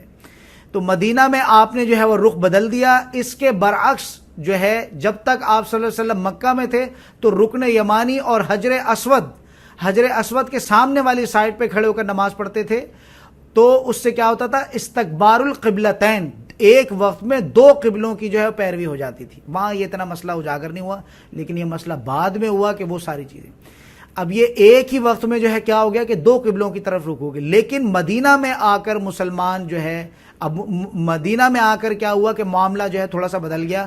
مدینہ جو ہے یہ درمیان میں ہے، مکہ مکرمہ جو ہے اس کے ساؤتھ میں ہے، اور یہ یروشلم جو ہے، یہ جو مسجد اقصی، یہ نارتھ میں ہے۔ اب ساؤتھ کی طرف اگر رخ کرتے تو پیٹھ ہوتی کس کی؟ یروشلم کی، یعنی یہ جو قبلہ اول جو ہے اس کی طرف پیٹھ ہوتی۔ اسی طرح سے اگر مسجد اقصی کی طرف رخ کریں گے تو پیٹھ ہوگی خانہ کعبہ کی۔ اس میں بہت بڑا امتحان ہو گیا ان لوگوں کا کہ جو ایمان لائے تھے محمد رسول اللہ کے ساتھ مکہ میں۔ اب وہ مکہ سے نکل کے آئے ہیں، اب وہ میں بتا چکا ہوں، اگر ہم ہوتے اس کی جگہ تو ہم بھی یہ کہتے کہ نہیں جی ہم تو پاکستانی ہیں، ہم ایسے کیوں کریں، ہم ایسے قومیت اور قبائلی زندگی میں ہم اتنے زیادہ وہ ہو چکے ہیں۔ لیکن یہاں سمجھ لیجئے گا کہ اللہ تعالیٰ نے اس بت کو توڑنا تھا کہ دیکھو تم کسی قبیلے کے نبی نہیں ہو، یا تم کوئی قبیلے، تمہارے لیے قبیلے کی زیادہ امپورٹنس نہیں ہونا چاہیے، تمہارے لیے جو ہے وہ اللہ اور اس کے رسول کی اطاعت ہونا چاہیے۔ بہت بڑا اس سے سبق ملتا ہے اگر بات سمجھ میں آ جائے تو۔ ہمارے میں بھی یہ ہو گیا کہ یہ تو انڈین ہے، یہ پاکستانی ہے، بنگلہ دیشی ہے، یہ بھی تفرقہ ہے، یہ سمجھ لینا اچھی طرح سے۔ یہ صرف شیعہ، سنی، بریلوی، دیوبندی، وہابی، یہ تفرقے بازی نہیں ہے، بلکہ وہ اس کی اور ملعون شکل جو پیدا کر لی ہم نے، کیا جی انڈین، پاکستانی، یہ ساری، یہ بھی تفرقے بازی ہے۔ ہمیں اس نجاست سے بھی باہر نکل کے آنا ہوگا۔ بات سمجھ میں آ رہی ہے؟ کہ بڑے فخر سے ہم کہتے ہیں جی proud to be Pakistani, proud to be Indian, اس میں کیا پراؤڈ ہے؟ یہ تو بہت بات کی چیزیں ہیں۔ یہ بٹ کے رہ گئے مسلمان جو ہے وہ ساری چیزیں. لہٰذا اس نجاست سے بھی اپنے آپ کو باہر نکالیے کہ جی میں تو پاکستانی ہوں, میں تو انڈین ہوں. اللہ اور اس کے رسول کی اطاعت. اللہ تعالیٰ بروز قیامت تم سے یہ نہیں پوچھیں گے کہ تم انڈین تھے یا پاکستانی تھے, یا تم اردو بولنے والے تھے یا ہندی لکھنے والے تھے. وہ تمہیں تمہارے تقویٰ کی بنیاد پر, جو عمل صالح کی بنیاد پہ ہوگا. لہٰذا یہ سمجھ لیجئے گا بہت بڑا شرک ہے یہ بھی آج کے دور کا. یہ جو پھر اس میں آگے انشاءاللہ میں کھلا کے بات کروں گا کہ کس طرح سے معاملات ہوتے ہیں سارے. تو یہ وہ چیز ہے جس بت کو توڑا گیا ہے کہ تم ہو مکہ کے پیدائشی, لیکن یہاں آ کر دیکھ لو کہ کس طرح سے پیروی کی. یہ وہ چیزیں ہیں جس کے ضمن میں ابھی یہ جو پیچھے جو انڈیپینڈنس ڈے گزرا ہے بہت بڑا, انڈیا کا بھی اور پاکستان کا, بھر کے لوگوں نے ان چیزوں میں لگائی ہے. لیکن اب یہ کہ اس بات کو سمجھ لینا یہ بھی تفرقے بازی ہے, اور یہ بہت بدترین شکل ہے اس چیز کی. مسلمان آج مسلمان انڈیا میں کس طرح سے پس رہا ہے, کیا معاملات انڈیا میں اس کے ساتھ ہو رہے ہیں. اسی طرح سے برما میں دیکھیے, اسی طرح سے اور کنٹریز میں دیکھیے مسلمان کے ساتھ کیا معاملات ہو رہا ہے. تو ہم تو بڑے آسانی سے بڑے آسائش کے ساتھ ہم بیٹھے ہوئے کہ نہیں جی ہم پاکستانی ہیں. یہ بہت بڑی لعنت ہے اللہ تعالیٰ کی, سمجھ لیجئے گا اس چیز کو. اور باقی یہ ہے کہ پھر ایک قوم کے اعتبار سے بھی ہم نے جو ہے وہ کیا انصاف کیا. آگے ان چیزوں پہ بھی مزید باتیں ہوتی رہیں گی, لیکن یہ سمجھ لیجئے گا کہ یہ پراؤڈ ٹو بی اے پاکستانی اور پراؤڈ ٹو بی انڈین یہ کوئی خاص پراؤڈ والی چیز نہیں ہے. اصل پراؤڈ ہمیں اس چیز پہ ہونا چاہیے کہ ہم مومن ہیں ایمان کی حالت میں. یہ ساری دنیاوی چیزیں, یہ سارے چکر دنیاوی چکر ہیں, ان کا اللہ اور اس کے رسول سے کوئی تعلق نہیں ہے. یہ زندہ مثال ہے, دلیل ہے. اس لیے میں نے لیکچر کے سٹارٹنگ میں کہا تھا بہت کچھ سیکھنے کو ملے گا. موروثی عقائد ہیں, بھر کے لوگ جو ہے وہ اور اس کو ایمان کا حصہ سمجھتے ہیں. ابھی جو گزری ہے اس پہ میں آبزرویشن کر رہا تھا, بہت کم ایسے کوئی اکا دکا کوئی ایسے لوگ تھے جنہوں نے اس دن بھی جو ہے وہ لگائے. ابھی ہمارے یہاں جو یوم الوطنی ہوئی ہے, تھوڑا سا اس پہ بھی بات کر لیتے ہیں. سعودیہ میں جو معاملات ہوئے ہیں, انا للہ و انا الیہ راجعون, جو معاملات ہوئے ہیں, تو یہ وطنیت کو اب سعودیہ میں بھی یہ معاملات ہو رہے ہیں. دبے لفظوں میں تھوڑا سا آپ لوگوں کو اشارہ کروں گا. اب یہاں بھی اللہ اور اس کے رسول کی اطاعت سے نکال کے لوگوں کو وہی ملک اور قوم اور وہ ساری چیزوں میں بانٹا جا رہا ہے. اربوں خربوں روپیہ جو ہے یوم الوطنی پہ ایکسپینس لگایا جا رہا ہے. کیوں؟ یہ بہت بڑی سیاست ہے, بہت بڑی سیاست ہے. کبھی انشاءاللہ اس میں ریکارڈنگ میں یہ ساری باتیں پتہ نہیں کہاں تک جائیں گی. لہٰذا سمجھ لیجئے گا اس بات کو, یہ بہت بڑی. اب یہ وہ دجال کا جو ہے معاملات بالکل سمجھ لیں کہ ہم تیاری پر ہیں. یہ سارے جو معاملات یہاں ہو رہے ہیں, جو لوگ یہاں نہیں رہتے ان کو نہیں معلوم, لیکن یہ کہ تھوڑی سی نظریں رکھو اور دیکھو کہ کیا ہو رہا ہے یہاں, کیا ہونا شروع ہو گیا. یوم الوطنی کی ویڈیوز دیکھو کس طرح سے وہ 2 لڑکیاں 4 لڑکیاں بھاگ رہی ہیں, اور 5000 لڑکے جو ہے سیم وہی جو مینار پاکستان پہ جو کیس ہوا تھا. یہ سمجھ لو کہ یوم الوطنی کی رات کو 10,000 کیس ایسے سعودیہ میں ہوئے ہیں کہ وہ لڑکیاں بھاگ رہی ہیں اور پیچھے 5-10,000 لوگ جو ہے لڑکے ان کے پیچھے. ہراسمنٹ جس کو کہتے ہیں. یہ سارے کام تم نے چینجز کیے, عورتوں کو تم باہر لے کر آؤ, یہ کام تو ہونے والے ہیں. لہٰذا یہ ہے وہ چیز, سمجھ لو اگر دنیا کو فالو کرو گے, سسٹم کو فالو کرو گے تو یہ معاملات ہیں. لہٰذا یہ انڈین اور پاکستانی وغیرہ اور بنگلہ دیشی یہ کوئی چیز نہیں ہے. یہ رسول اللہ کام کر کے نہیں گئے کہ تم انڈین پاکستانی کی شکل میں تم تبدیل ہو جاؤ اور وہ لعنت کی شکل میں تم اور بھی زیادہ اس میں لے لو. یہ لعنت اور بھی بٹی ہے, یہ لعنت بڑھتی چلی جائے گی, اور یہ اللہ تعالیٰ کی سنت ہے. یہ سمجھ لیجئے گا اس بات کو کہ اللہ تعالیٰ جو قوم جس طرح کے معاملات کرتی ہے اللہ تعالیٰ بھی اس طرح کے معاملات کرتا ہے. اب پاکستان میں بھی دیکھ لو بہت بڑا, یعنی پہلے تو صرف شیعہ سنی بریلوی تھا, اب وہ یوتھیا اور پٹواری بھی ہمارے یہاں چل پڑا ہے. سارا سال آپ دیکھیں گے کہ لوگ جو ہے جہاد سمجھ کے وہ ایک دوسرے کی گالیاں دے رہے ہیں اور ساری چیزیں کر رہے ہیں. وہ نواز شریف کی ایک ٹیم ہے اور وہ عمران خان کی اسی طرح سے. تو یہ سمجھ لیجئے گا کہ اللہ بانٹتا چلا جائے گا اگر تم بانٹنے والوں میں سے اگر تم ہو جاؤ گے. ایک امت بن جاؤ, ایک اللہ اور اس کے رسول کے ماننے والے, چاہے دنیا کے کسی بھی کونے سے ہو. تو اس سے یہ ہے کہ جب تم ایک امت بنو گے, ایک امت جب تم بنو گے, ایک چٹان کی طرح تم بنو گے, تو دوسرا تم سے جو ہے وہ کوئی نہیں کر سکتا. آج کسی اور ملک میں ایک مسلمان کو مارا جاتا ہے, ہم تو کچھ نہیں بول سکتے جی. اس میں OIC ہے, بالکل نام کی بیکار فضول قسم کی OIC ہے, کوئی فائدہ نہیں ہے ایسی OIC کا بھی. ہم نے دیکھا لبنان کو مار دیا, ہم نے دیکھا افغانستان کے ساتھ کیا معاملات ہوئے, ہم نے دیکھا لبنان کے ساتھ, ساری چیزیں ہم اپنی آنکھوں سے دیکھتے ہیں. لیکن وہ تو ہم تو پاکستانی ہیں, ہم تو اس میں کچھ نہیں کر سکتے. کشمیر میں ہم نے معاملات دیکھے کس طرح کے. بہت بڑی لعنت ہے, بہت بڑی لعنت ہے, بہت بڑی لعنت ہے یہ جو آج ہم انڈین پاکستانی میں بٹ کے رہ گئے. اور بھی مزید اس میں جو ہے وہ پولیٹیکلی ویئر سے بھی دیکھو گے تو کوئی جو ہے مودی والا ہو گیا اور کوئی BJP والا ہو گیا.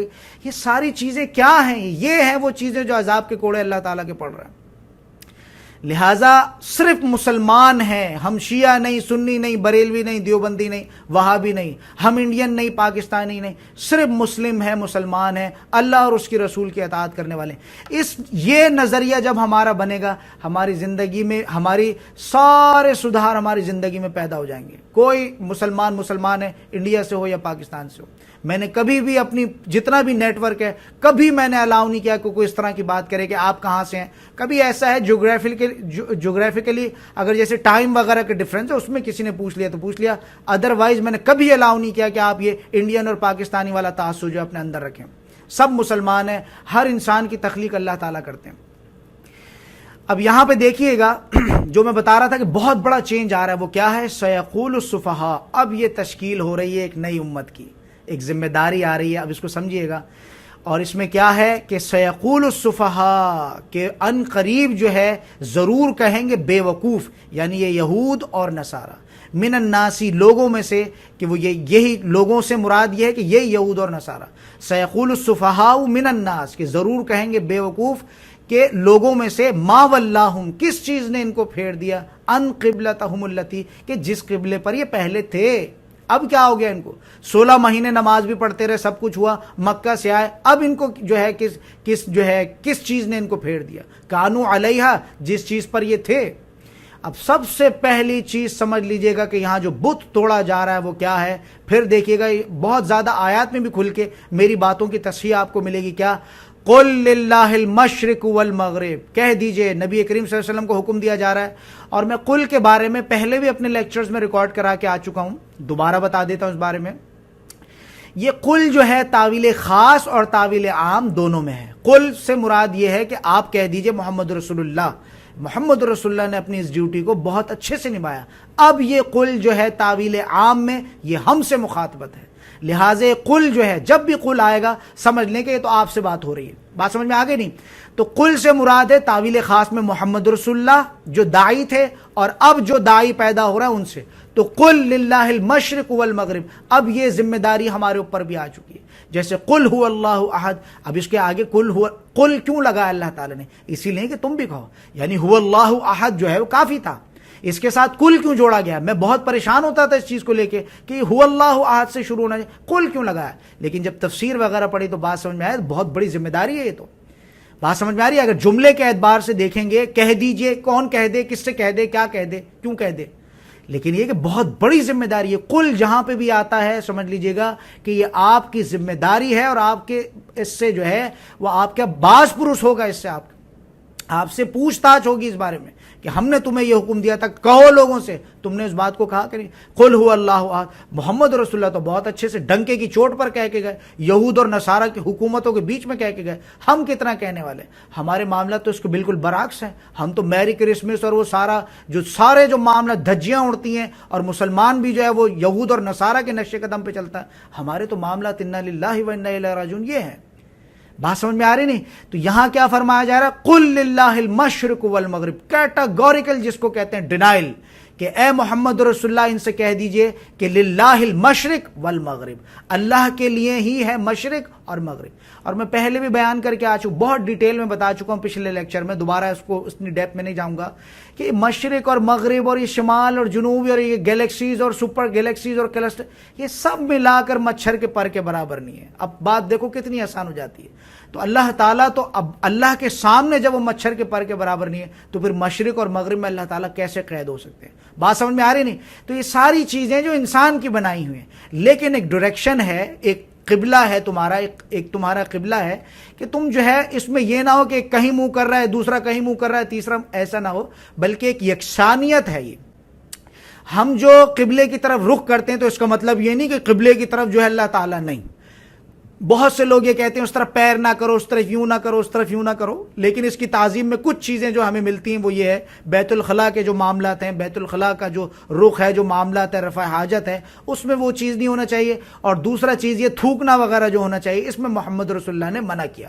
لیکن لیٹنا، بیٹھنا، کرنا، یہ ساری چیزوں میں جو ہے کوئی حدیث کی دلیل نہیں ملتی، کیونکہ یہ ساری آیتیں پڑھ کے میں نکلوں گا 200 میسیجز مجھے آ جائیں گے، سر وہ پیر کرنے کا کیا ہے، اس کا کیا ہے، اس کا کیا ہے، لہٰذا میں یہیں ان باتوں کو رکھ دوں۔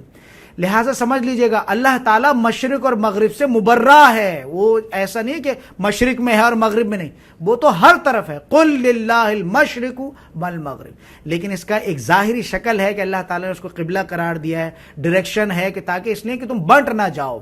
یہاں پہ ایک قبلے کی پیروی کرتا ہے ہر دنیا کا مسلمان، چاہے وہ یو ایس میں ہو، چاہے وہ ایشیا میں ہو، چاہے وہ ملیشیا میں، کہیں پہ بھی ہو، وہ ایک قبلے کی پیروی کرتا ہے۔ یہ وحدانیت کا جو ہے اللہ تعالیٰ کا سمبل ہے۔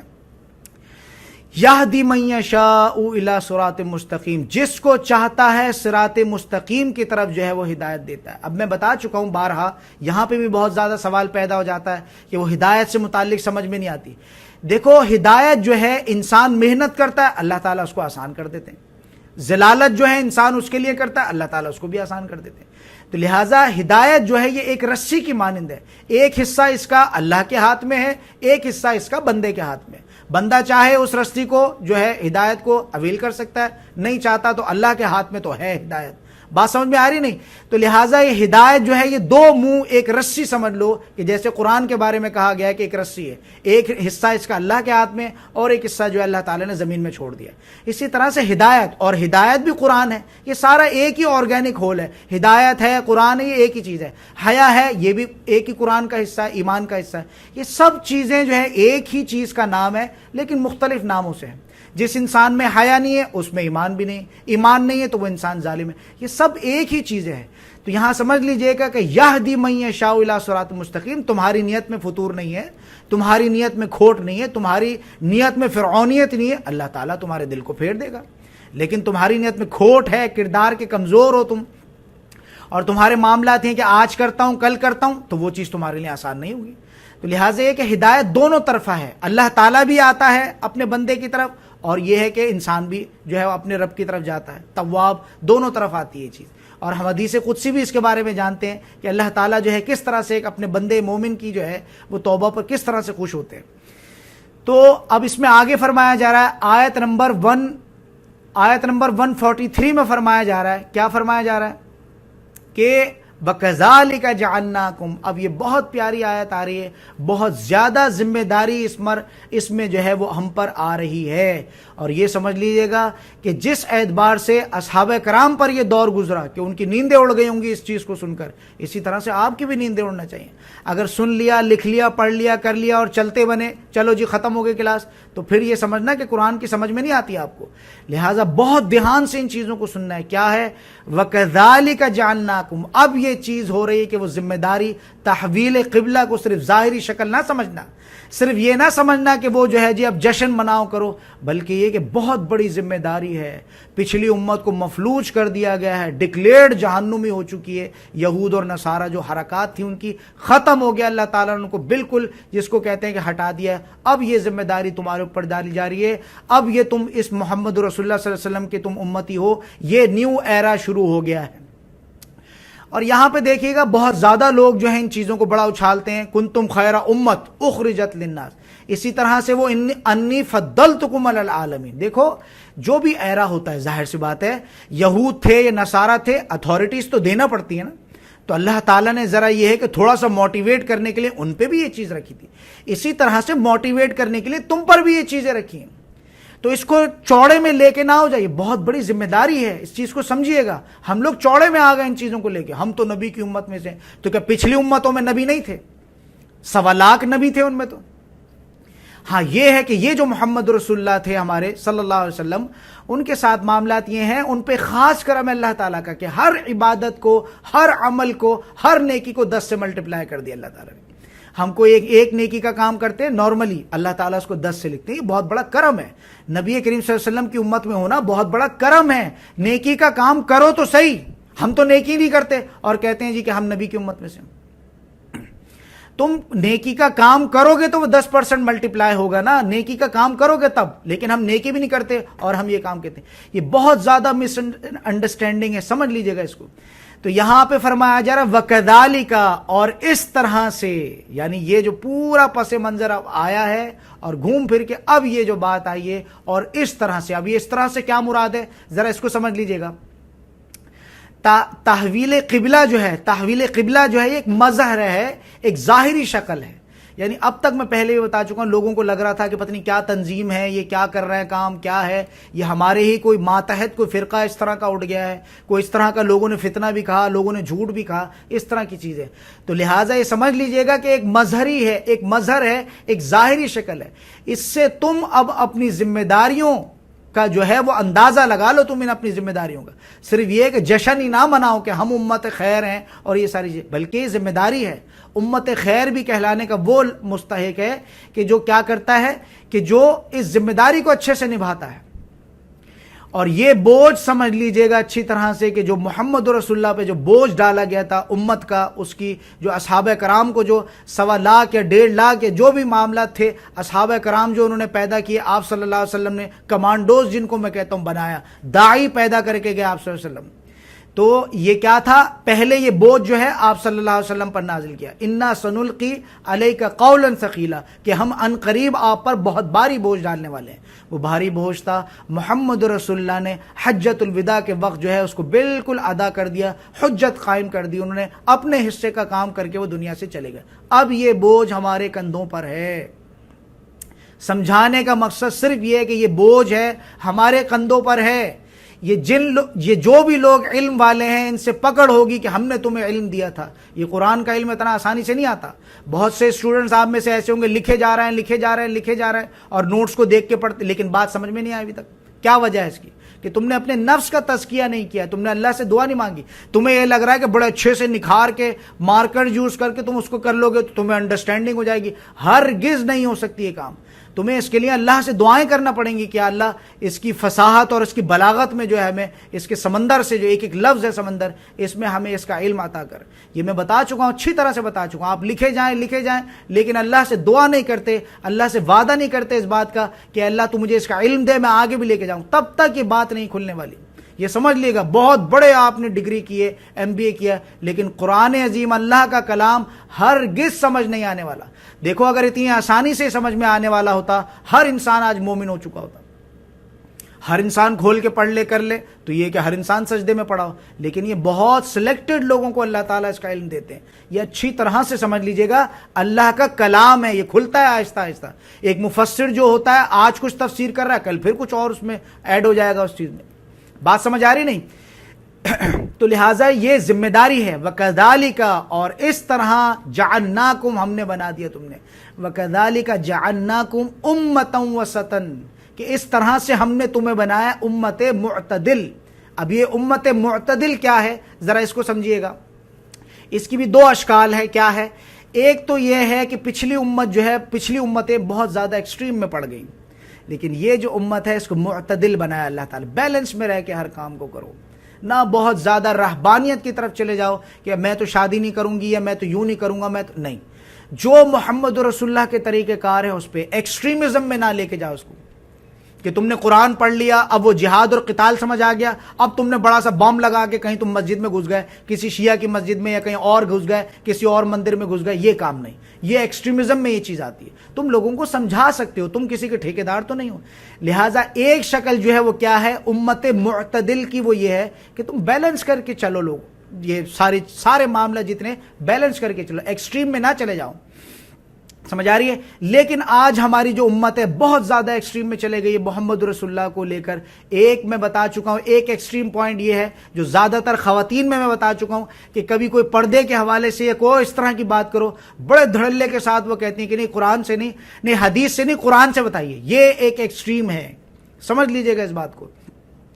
اسی طرح سے دوسرا ایکسٹریم ہے، یعنی یہ ایکسٹریم کس طرح سے میں نے اس کو کہا کہ وہ رسول اللہ کی بات نہیں مانیں گی، ان کو صرف اللہ کی بات ماننی، قرآن کی بات ماننی ہے. نہیں، یہ والی جو بات آپ کر رہے ہیں اس کی قرآن سے آپ دلیل لے کر آئیں، حدیث سے نہ لائیں. یہ محمد رسول اللہ کا انکار ہو گیا. کتنی معقول بات ہے، کتنی آبویس بات ہے کہ تم جب یہ کہتے ہو کہ حدیث سے نہیں قرآن سے، اس کا مطلب نہیں رسول سے نہیں اللہ سے لے کر آؤ. اچھا ہے کہ اللہ تعالیٰ آسمان پہ دھرتی پہ اتر کے نہیں، ورنہ تم تو یہ کہہ دو کہ نہیں اللہ کو ڈائریکٹ لے کر آؤ. اور یہ ہوا بھی ہے، پچھلی امتوں نے کام کیا، اور آج بھی خواتین جو اس طرح کے کام کر رہی. لہٰذا بہت بڑا کفر ہے، بہت بڑا کفر ہے، بہت بڑا کفر ہے. یہ محمد رسول اللہ کی بات کو نہ ماننا بہت بڑا کفر ہے. جہنم کا ایندھن ہے وہ انسان جو اس طرح کی، جو یہ غلاظت کی بات کرتا ہے کہ نہیں حدیث سے نہیں قرآن سے لے کر. منکر ہے وہ، کافر ہے وہ انسان. سمجھ لیجیے گا، بالکل کیٹیگوریکلی بات کر رہا ہوں. رسول اللہ نے بھی جو بات کی وہ بات سمجھ لیجئے گا کہ اللہ کی بات ہے، اس کو بالکل انڈرسٹیمیٹ مت کرنا، اللہ تعالیٰ رب العزت نے ان کو اتھارٹی دی ہے۔ بات سمجھ میں آ گئی؟ لہٰذا یہ بات کہنا کہ نہیں جی حدیث سے نہیں قرآن سے لے کر، اب بہت زیادہ یہ چیزیں ہوتی ہیں۔ آپ بھی جو جن کی داعیہ جن کو بنایا جا رہا ہے، اگر وہ بھی جا کے کہیں دعوت کا کام کریں گی، دھڑلے سے بات نکل کے آئے گی۔ میں دعوے کے ساتھ کہتا ہوں کہ نہیں حدیث سے نہیں قرآن سے دکھاؤ، لہٰذا یہ بہت بڑا جرم ہے۔ ایک ایکسٹریم کنڈیشن تو یہ ہے، دوسری ایکسٹریم کنڈیشن کیا ہے کہ ہم نے بھی رسول اللہ کو اللہ بنا دیا ہے، کہ میں پہلے بتا چکا ہوں کہ وہ جو رسول تھا، وہ جو نبی تھا، مدینے میں تھا، اتر کے جو ہے وہ عرش میں، یہ ساری چیزیں ہمیں قوالوں میں شاعریوں میں یہ چیزیں ملتی ہیں، اور وہ اللہ کا جو درجہ ہے، جو مدد کا اور معاملہ، وہ یا رسول اللہ مدد، یہ سارے معاملات جو ہم نے بگاڑ پیدا کیے ہیں، یہ سارے معاملات اسی طرح سے ہوئے۔ ایکسٹریم میں لے کے نہیں جانا ان چیزوں کو، بالکل امت معتدل ہو، تم نے بیلنس کر کے چلنا ہے۔ اور یہ سمجھ لیجئے گا، ایک نقطہ یہاں بہت بڑا بھی میں بیان کرنا چاہتا ہوں، بہت امپورٹنٹ ہے، وہ کیا ہے؟ دیکھو یہ آخری وحی ہے، آخری کتاب ہے، اس کے بعد کوئی کتاب نہیں آئے گی، یہ بات اللہ کرے کہ سمجھ میں آ جائے۔ یہ آخری وحی ہے، آخری کتاب ہے، اور نبی کریم صلی اللہ علیہ وسلم آخری نبی ہیں، آخری رسول ہے۔ کوئی نبی نہیں آئے گا، کوئی رسول نہیں آئے گا۔ میں نبی اور رسول کے بارے میں واضح طور پر آپ لوگوں کو بتا چکا ہوں، رسول بڑا ہوتا ہے، نبی چھوٹا ہوتا ہے۔ یعنی ایک نبی ہے جو نبی نبوت کا، جس کو غیب کی خبریں سناتا ہے، یہ نبی کہتے ہیں، نبا کہتے ہیں خبر سنانے والے کو۔ تو نبی ہے چھوٹی پوسٹ ہے، رسول بہت بڑی پوسٹ ہے۔ نبی قتل ہو سکتا ہے، رسول قتل نہیں ہو سکتا۔ محمد رسول اللہ آخری نبی ہیں اور رسول بھی ہیں۔ کیا مراد ہے اس سے؟ چھوٹی سی چھوٹی پوسٹ والا بھی کوئی نہیں آنے والا، نبی بھی کوئی نہیں آئے گا، قیامت تک کوئی نبی نہیں آئے گا۔ جو یہ دعویٰ کرے میں نبی ہوں، دجال ہے، وہ واجب القتل ہے۔ اسی طرح سے رسول، جب نبی نہیں آئے گا تو رسول کیسے آئے گا؟ بات سمجھ میں آ رہی نہیں؟ تو یہ سمجھ لیجئے گا اچھی طرح سے کہ نبی کے معاملات کیا ہے، رسول کے معاملات کیا ہے۔ تو میں بات کر رہا تھا امت معتدل کی، تو اچھی طرح سے بات سمجھ لیجئے گا کہ ایکسٹریم میں نہیں لے جانا اس کو۔ ہاں میں بات یہ کر رہا تھا کہ یہ جو وحی ہے، بہت امپورٹنٹ بات میں کر رہا تھا، وہ کیا تھی کہ آپ صلی اللہ علیہ وسلم نے تو صرف عرب میں کام کیا، آپ صلی اللہ علیہ وسلم نے تو صرف عرب میں کام کیا، تو آخری نبی اور آخری رسول ہے، آخری کتاب ہے، تو اس طرح سے تو، اور یہ تکمیل ہو گئی، الیوم اکملت لکم دینکم، تکمیل ہو گئی دین کی۔ اب یہ کس طرح سے معاملات اس کے آگے بڑھیں گے؟ اس کی چین ہے، یہ چین ہمیں آگے لے کے جانی ہوگی۔ یہ بہت امپورٹنٹ نقطہ ہے، یہ اللہ کرے کہ بات سمجھ میں آ جائے۔ محمد رسول اللہ آخری نبی ہے، آخری رسول ہیں، لیکن وہ تو دنیا سے چلے گئے اور انہوں نے تو صرف عرب تک میں کام کیا۔ باقی یہ کہ ایران میں کوئی خط بھیجا، فلاں جگہ کو خط بھیجا، خط بھیجنے سے تو حجت قائم نہیں ہوتی۔ مثال کے طور پر میں آپ کو کسی تفسیر کی ریکارڈنگ بھیج دوں کہ حجت قائم ہو گئی، ہرگز نہیں۔ تو لہٰذا یہ سمجھ لیجئے گا، خط بھیجنے سے حجت قائم نہیں ہوئی۔ یہ جو آخری امت جو ہے، یہ ہم آخری امت ہے، یہ کام ہمیں آگے لے کے بڑھنا پڑے گا۔ اور اس میں یہاں تک محمد رسول نے کہا بلغوا عنی ولو آیتن، میرے بہاف پر اگر کچھ نہیں کر سکتے تو ایک آیت ہی لوگوں تک پہنچاؤ، کم سے کم یہ کام ہمیں کرنا پڑے گا، کم سے کم یہ کام ہمیں کرنا پڑے گا۔ لہٰذا آخری رسول ہے، آخری ہے سب کچھ، اب کوئی نبی نہیں آئے گا، کوئی رسول نہیں آئے گا، تو دین کا کام کون کرے گا؟ اس طرح سے تو پوری دنیا میں حجت قائم نہیں ہوئی۔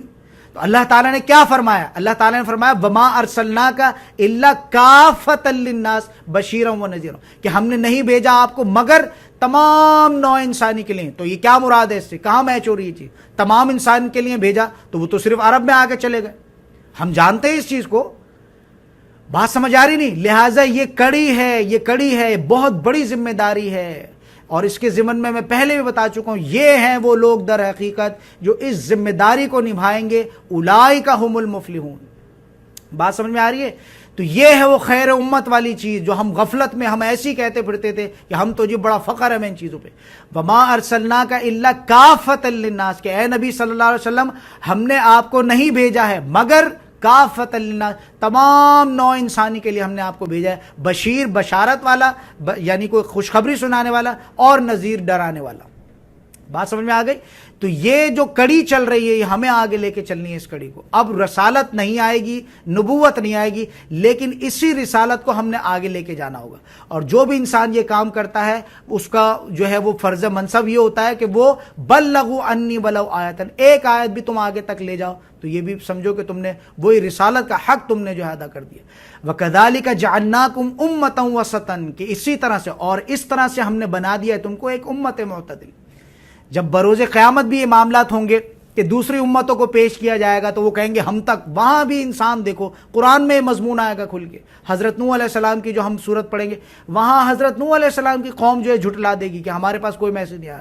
پھر ہماری اس امت کو پیش کیا جائے گا، محمد رسول اللہ کو، اور ہم کو پیش کیا جائے گا کہ تم کیسے کہتے ہو کہ تم تک جو دنیا کے آخری لوگوں تک یہ پیغام پہنچا، تم تو دنیا کے سٹارٹنگ کے لوگ، کیسے جھوٹ بولتے ہو؟ اللہ کے سامنے کھڑے ہو کے بھی لوگ وہاں جھوٹ بولیں گے. سورہ نوح میں ہم اس مضمون کو پڑھیں گے، وہاں بھی لوگ کہیں گے ہم تک نہیں آیا. پھر اللہ تعالیٰ جو ہے پیش کریں گے کیسے تم کہتے ہو اس کو. پوری حجت قائم ہوگی بروز قیامت بھی. سمجھ لیجئے گا اس بات کو، عدالت لگے گی. لِتَكُونُوا، اب اس کو کھولا جا رہا ہے کہ کس لیے کہ یہ تم بس اس میں جو ہے صرف جشن نہ منانے لگنا. لِتَكُونُوا شُهَدَاءَ عَلَى النَّاسِ، تاکہ تم بنو گواہ لوگوں پر. وَيَكُونُ الرَّسُولُ عَلَيْكُمْ شَهِيدًا، اور رسول گواہ بنے تم پر. تو یہ تو کڑی بن گئی جو میں بات کر رہا تھا، بالکل ترجمے میں بھی وہی بات آ گئی. وَكَذَلِكَ جَعَلْنَاكُمْ أُمَّةً وَسَطًا لِتَكُونُوا شُهَدَاءَ عَلَى النَّاسِ، تاکہ تم شہادت بنو، تم گواہ بنو لوگوں پر، اور رسول گواہ بنے تمہارے اوپر. یہ کڑی ہے. اور رسول پر گواہ حضرت جبریل علیہ السلام کے گواہ اللہ تعالیٰ رب العزت. ویسے تو ہر چیز کا گواہ اللہ تعالیٰ، ہر چیز کو دیکھ رہا ہے، ڈائریکٹلی بھی اللہ تعالیٰ گواہ ہے. لیکن حجت قائم کرنے کے لیے بھی کوئی ہیلا بہانہ اگر انسان بنائے بروز قیامت تو اللہ تعالیٰ پیش کر دیں گے اس کو. یہ پیش کرنے والا جو سسٹم ہے یہ آگے چل کے انشاءاللہ تعالیٰ آئے گا، بہت ڈیٹیل میں اس کے بارے میں ہم پڑھیں گے. وما جعلنا، اب وہ چیز کھل کے آ رہی کہ وما جعلنا القبلۃ التي كنت عليها، اور اے نبی صلی اللہ علیہ وسلم ہم نے اس کو قبلہ قرار نہیں دیا تھا جس کی طرف آپ پہلے جو ہے وہ کر کے نماز پڑھ رہے تھے. یعنی وما جعلنا، اور نہیں مقرر کیا تھا ہم نے وہ قبلہ کہ تھے تم پہلے جس پر. یعنی جب آپ صلی اللہ علیہ وسلم مدینہ پہنچے ہیں تو وہاں پہنچ کے جو اس پر جو نماز پڑھنے لگے ہیں 16 مہینے، جیسے کہ میں پہلے بھی بتا چکا ہوں، تو یہ اللہ تعالیٰ کی طرف سے تو مقررہ نہیں تھا، وہ اللہ تعالیٰ کی طرف سے تو نہیں تھا. کنت علیہا الا، سوائے اس کے، الا لنعلم، کہ ہم جان سکیں اس بات کو. دیکھو یہ میں جو کہہ رہا تھا کہ آیاتوں میں بھی یہ چیز آ جائے گی. اب دیکھیے گا، وما جعلنا القبلۃ التي كنت عليها، اور ہم نے اس کو، مسجد اقصی کے بارے میں بات ہو رہی ہے کہ ہم نے اس کو قبلہ قرار نہیں دیا تھا آپ کے لیے. کنت علیہا، جس پر آپ تھے. آگے کیا فرمایا جا رہا ہے؟ الا لنعلم، الا لنعلم، الا یہ کہ ہم جانیں، مگر غرض اس کے یہ کہ ہم دیکھیں من یتبع الرسول، کہ کون ہے تم میں سے جو رسول کی پیروی کرتا ہے. اب بات سمجھ میں آ گئی ہوگی. تو مقصد کہنے کا یہ ہے کہ نبی کی اطاعت، اللہ اور اس کے رسول کی اطاعت جو ہے، اب یہاں سے سمجھ لو جو ہمیشہ، ابھی پیچھے بھی میں نے الفاظ ادا کیے، بہت بڑا کافر ہے وہ انسان جو رسول کی اتباع سے پیچھے ہٹتا ہے. یہاں دیکھ لو اس بت کو توڑ دیا گیا. اس میں سے اگر بہت بڑے بھی کوئی صحابی، معاذ اللہ ثم معاذ اللہ، بالفرض محال اگر میں کہہ رہا ہوں، کوئی صحابہ سے بھی اگر کوئی ایسا ہوتا وہ کہتا نہیں ہم عرب ہیں، ہم مکہ کے ہیں، ہم یوں ہیں، ہم یوں، ہم کیوں ان کے عجمیوں کے قبلے کی پیروی کریں. تو ان کے بھی معاملات سمجھ لینا کہ کیا ہوتے معاملات. اور یہ معاملات ایسے ہوئے ہیں.